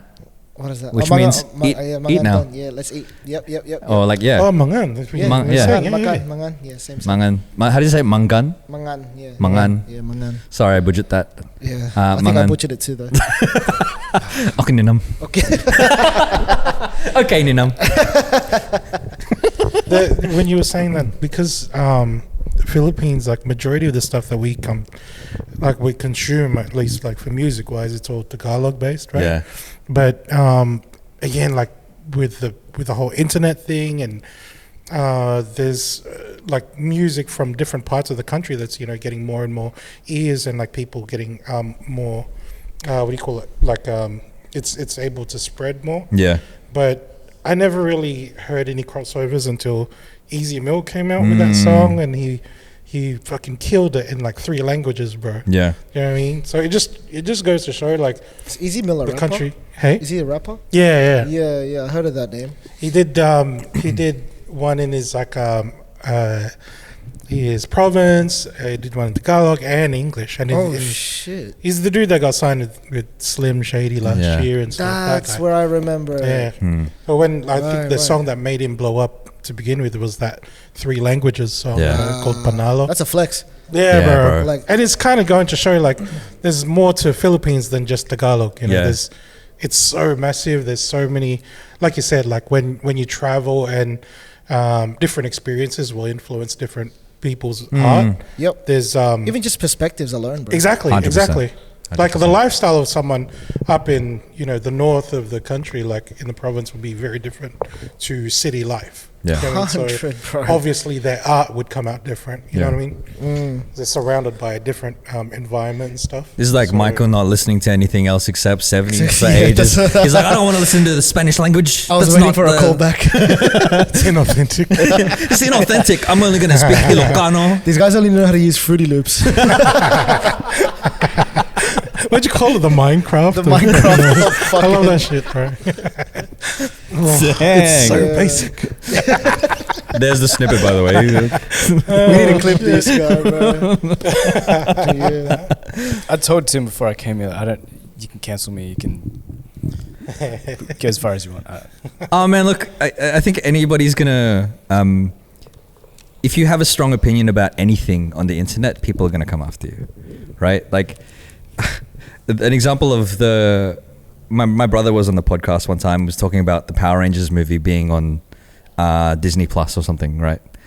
And then people went in on the comments like, it's not on Disney Plus. You're an idiot. You don't know what you're talking about and this and that. And just like, freaking relax, guys. So what are you upset about? And when I saw that, I was like, you could say anything on the internet, people are going to be pissed off. And so like, I can't genuinely tell if you're trolling.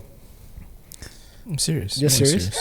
He's serious. it's also because he doesn't know, like there's very little expression on his face. That's so what I like, mean. Like when he first approached me, he came to me like with a deadpan face. Yeah. Yeah. And like he's like, talk to me. I got something. I got a track for you. Like no expression on his face. Has anyone else approached you like that before? No. No. Just the police. Just the police. Oh, man. Talk to me. I got a track for you. Got to sell with your name on it, mate. I got a tracksuit for you. It's fucking green. And you get these nice Converse chinelas. I still want one of them, by the way. Fucking. I think they're called prison issues. I love that shit. Oh man. That looks like the Kendrick. Yeah, I know. It's a map of the house. But it's just my house. Our producers put up. Whoa. Hey yo. Our producers put up a picture of is that Blacktown? It is Blacktown Is that Bush's Station. buffet? It's Blacktown Station. Main Shit, that's Street, I Korean, think. bro. That's Korean, man. We want that Ilocano.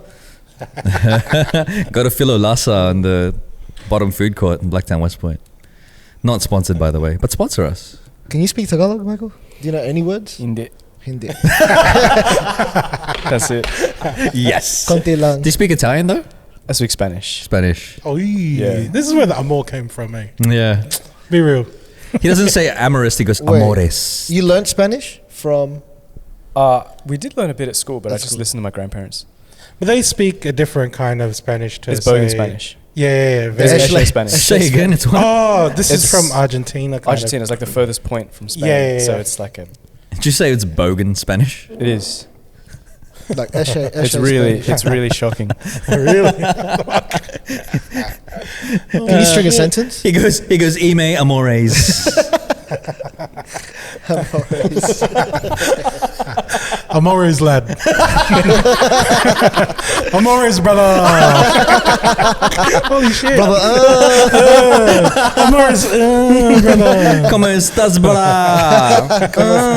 What's that, brother? muy bien. Está bien, brother. Oh my Está god. bien, brother.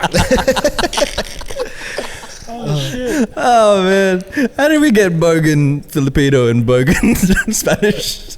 That's great. Because my parents were That's great. talking pig Latin How in you? Ilocano.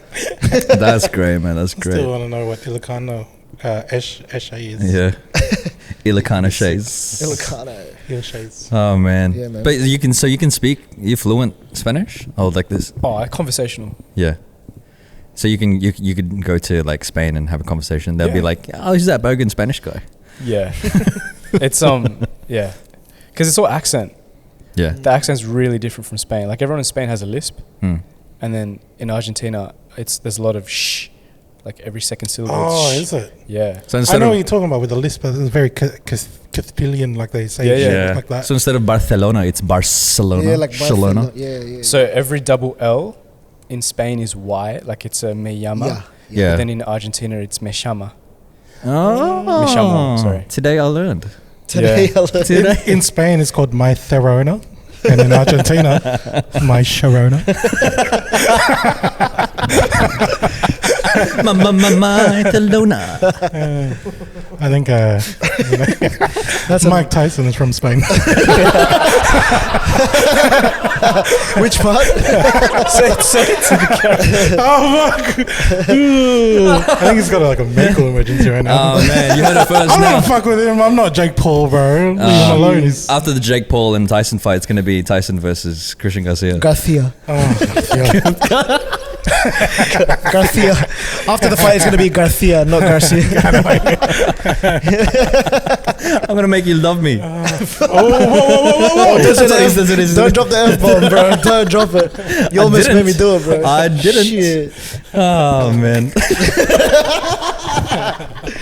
I'll fuck you till you love me.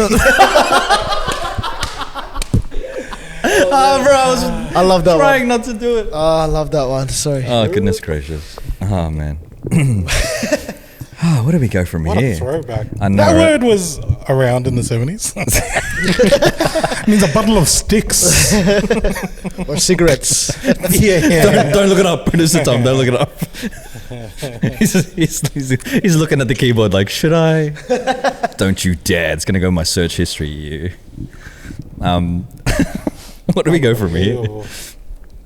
What else do we have on the list of stuff to talk about? I think we hit everything, and we have some good snippets, even though they're not Filipino snippets. But yeah, I mean, I think we touched on it in terms of like the social media side of things. That's just you speaking your mind. Like when I watched it, I'm like, is he saying that to get a reaction, like the Silk Sonic stuff? But that's really how you feel. Yeah. That's your authentic. Yeah. Like I don't like it because they're inauthentic.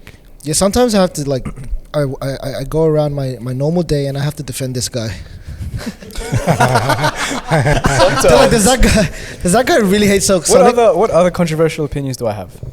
that you've had Well, to after defend? today, oh no, it's just a Silk Sonic one. Because when I went to my barbershop, someone asked me, "Does he really hate Silk Sonic?" And I was like, "I think he does, man."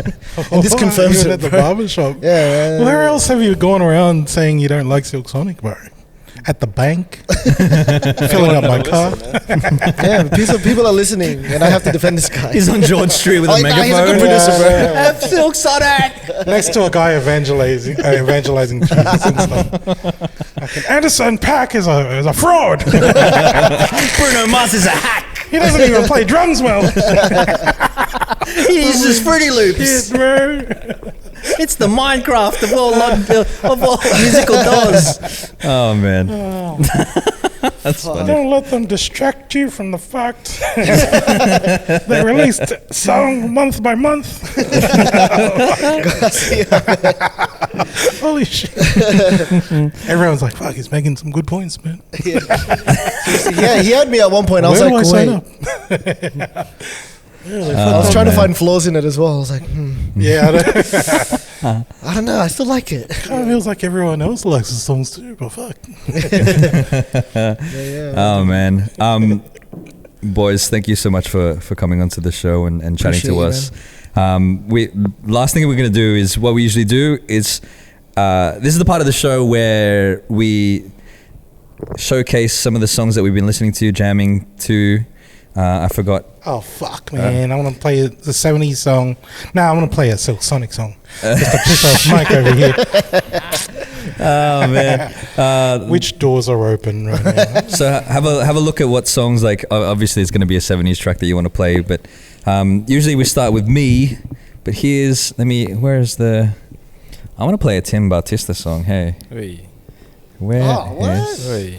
Don't embarrass me, Don. Let me see if I can Better find. not be a Have you big. deleted stuff, Tim? No, I haven't. So everything you've ever uploaded to streaming is still there. Is Is there not even on even like Bandcamp? Is if it you haven't heard Timba? Bandcamp, Yeah, of SoundCloud. Is it Timba now, or is it Tim Still Bautista? Still Timba. Here we are.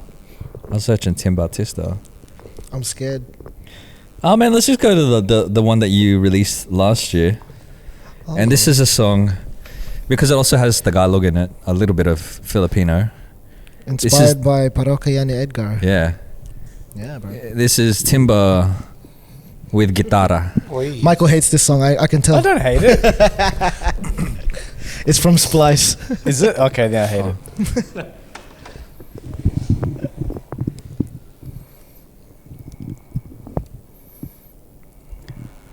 How different is this compared to?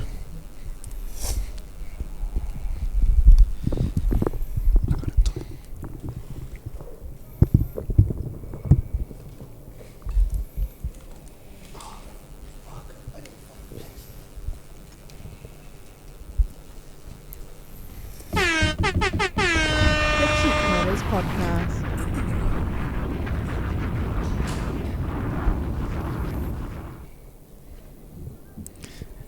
This is like that R&B bass type vibes.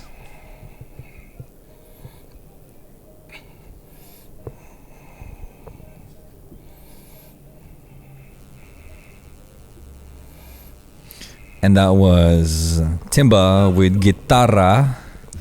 Tara. With guitarra. Get it right. You got to roll the R's. Let's see. Michael, what track do you want to put onto the Cheatcoders stash? Let's put track by Leon Ware. It's called How do I spell his name? Leon, Leon, Yeah. Ware. What's the song called? Away for it's called Can I Touch You There? Oi. He's talking about her boobies. Alright, He's here we getting go. consent. Bruh, of course. Oh, bro, you can hear the influence straight away. Oh, man. It's right there. It's so blatant.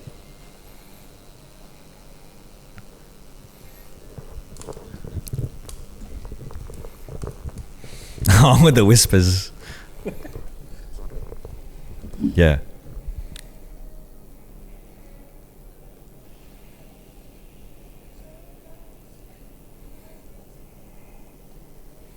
Oh.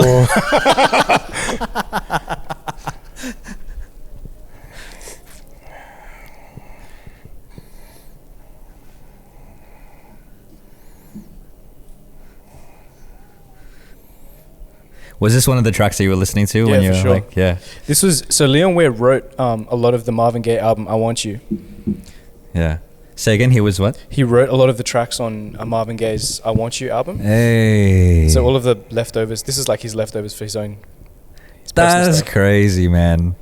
That was "Can I Touch You There" by That sounded Leon like a Ware. mixtape, Yeah, that's crazy. Like you've got artists that write for other artists, and then it's like, oh, this is one that didn't make the album.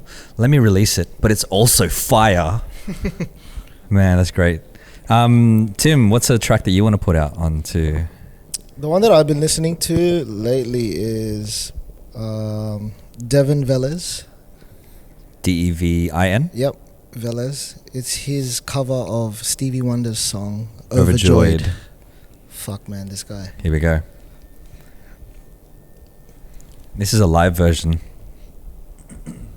Saw this guy on TikTok and he just Is he playing absolutely guitar killed it. himself as well? No, I think there's a band. He's the Right. main singer. Oh.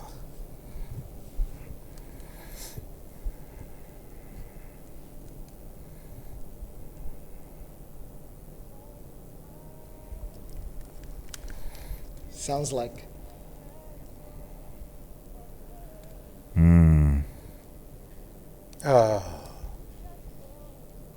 Effortless, man. He gives me Guy Sebastian, Reggie Yeah, Daniel. very early Guy Sebastian. Yeah, Like Angels Brought Me Here, good Yeah. track, Guy Sebastian. yeah. Because I think he sang this as one of the auditions. He did Ribbon in the Sky. Yeah, that's the one. Where's Devin Velez from?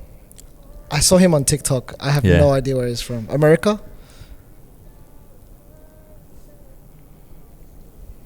Man.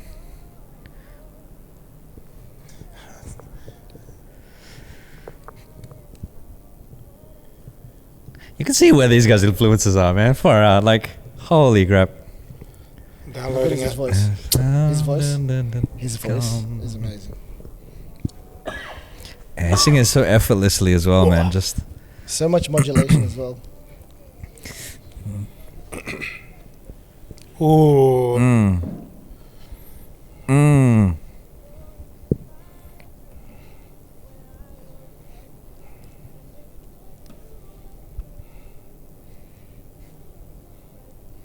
Overjoyed. Oh, sing it. Love. Woo. His runs are fucking. Woo. And that was Overjoyed by That's beautiful, man. Devin Velez.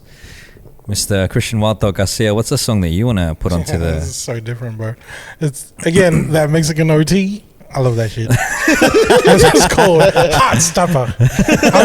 I've been listening to this shit like. I was the last expecting. couple weeks. Ooh, I was expecting Completely Kendrick, changed up the the Kendrick vibe. this. it's so 70s. This one. It's on brand. Straight away, the 808 is just... This 808 will stop your heart.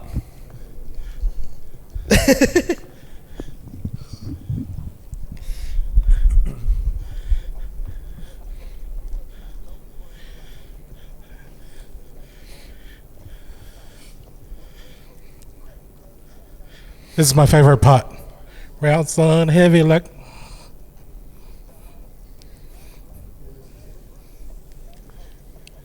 Grr.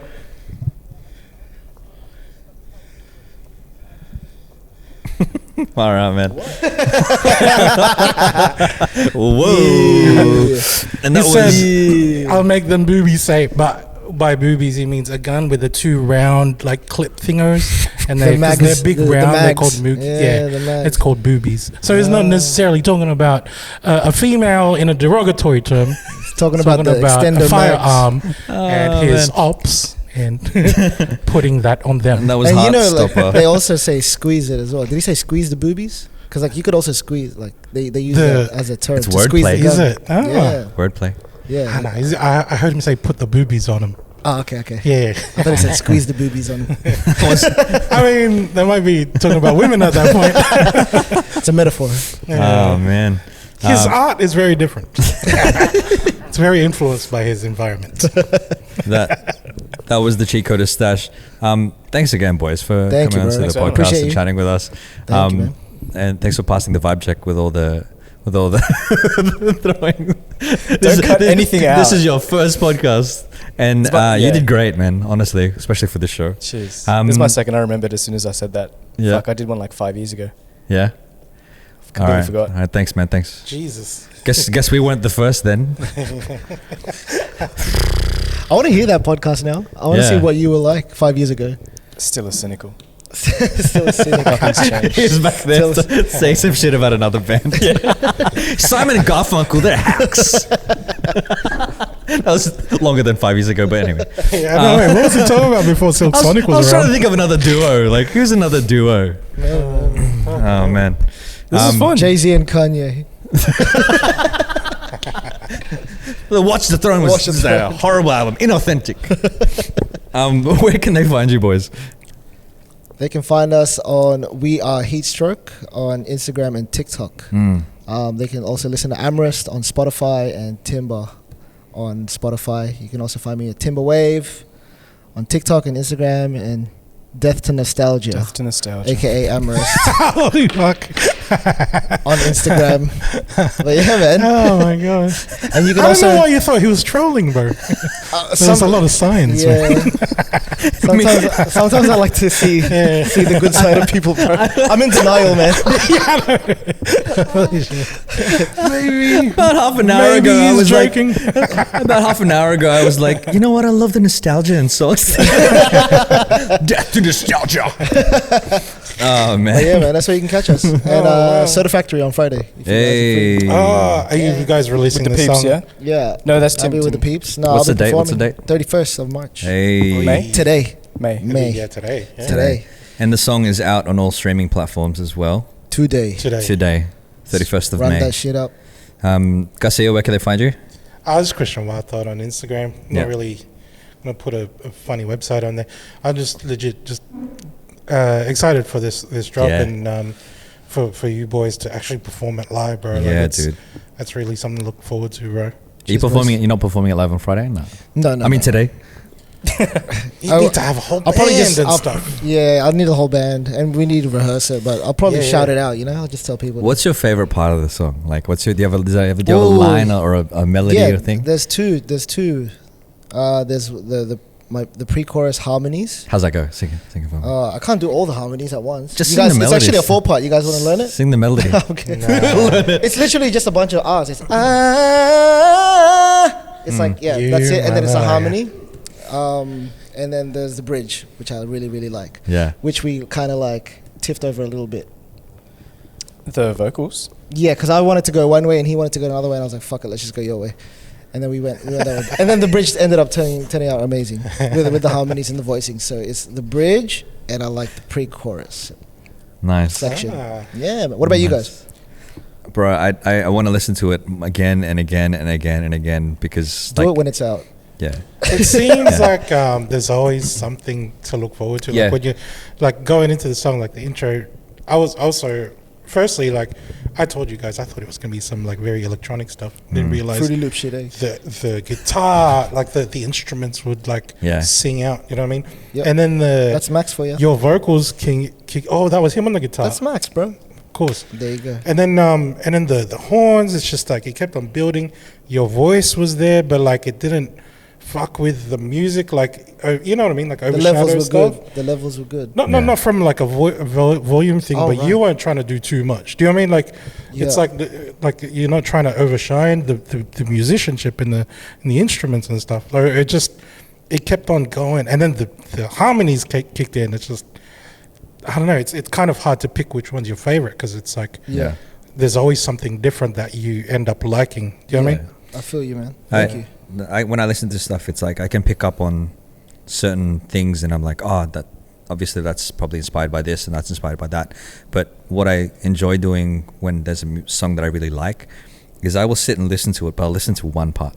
I'll listen to like just the strings Like your or just the horns, and I'll just like single it focus out. in on that. And I'm just Yeah. like, cool, what's happening here? And then because what happens is you find something new in a song that you've listened to over and over again, and I don't know, maybe it's just the way that my brain works, but that's I also the way forgot to say that but like besides like the singing part, my favorite part was right at the end where it chromatically walks down. It goes dun dun Chords, dun, yeah. and then dun. So we started it, we ended it with strings the same way that we started it. Yeah. So from start to finish. Yeah, because we paid a lot for those strings, man. Yeah. Yeah. Gotta maximize the amount of strings you put into it. Yeah, man. So I really like the ending, when the synth comes in and it's like a big climax of the song, and then it just ends on that with the strings. Yeah. Chef's kiss. Oh, that's cherry on great. top. Yeah. I was listening to it, and I'm like, is he gonna do the fade out? Because in the 70s they did the fade out. It was just like, I think We originally wanted had to. I wanted to. I didn't want that. Do you know about the myth of the fade out guy? go on, tell us about it. So in the 70s and 80s, bands would allocate, so you'd go to a record label, you'd say, we need this much money to record the song. We also need to pay this amount to a fade out guy, who's a guy that they would pay to do the fade out by putting his arm on the mixer and pushing all the knobs down.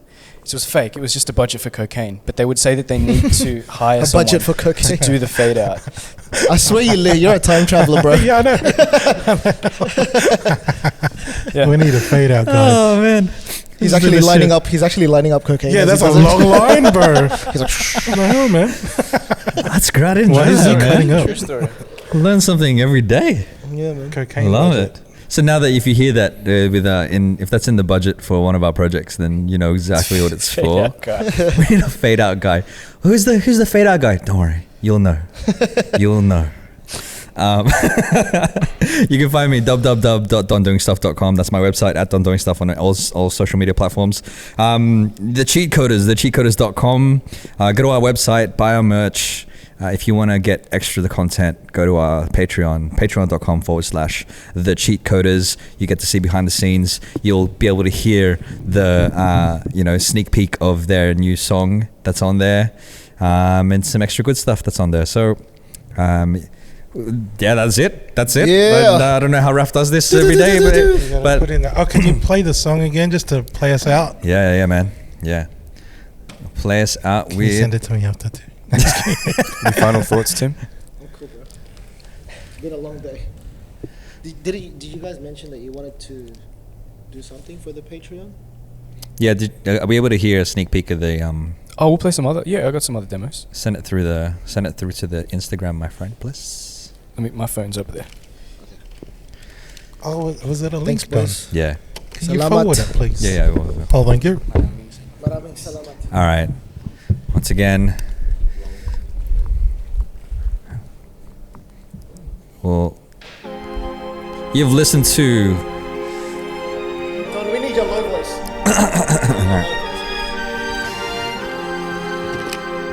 This is the Cheatcoders podcast with Don Doing Stuff, Christian Valtok Garcia, Ooh. Nats Blazin, Raf Flores. This episode introduces Tim Bautista, Michael don't know his last name, aka Amorist, with their new group Heatstroke and their new track Only One. Wanna bottle this feeling up, sip it from time to time. Oh, Both drunk in love, oh baby, under the Sydney light. And that's another episode of the Cheatcoders podcast. I didn't say earlier, this is 275. But you've listened to another episode of the Cheatcoders.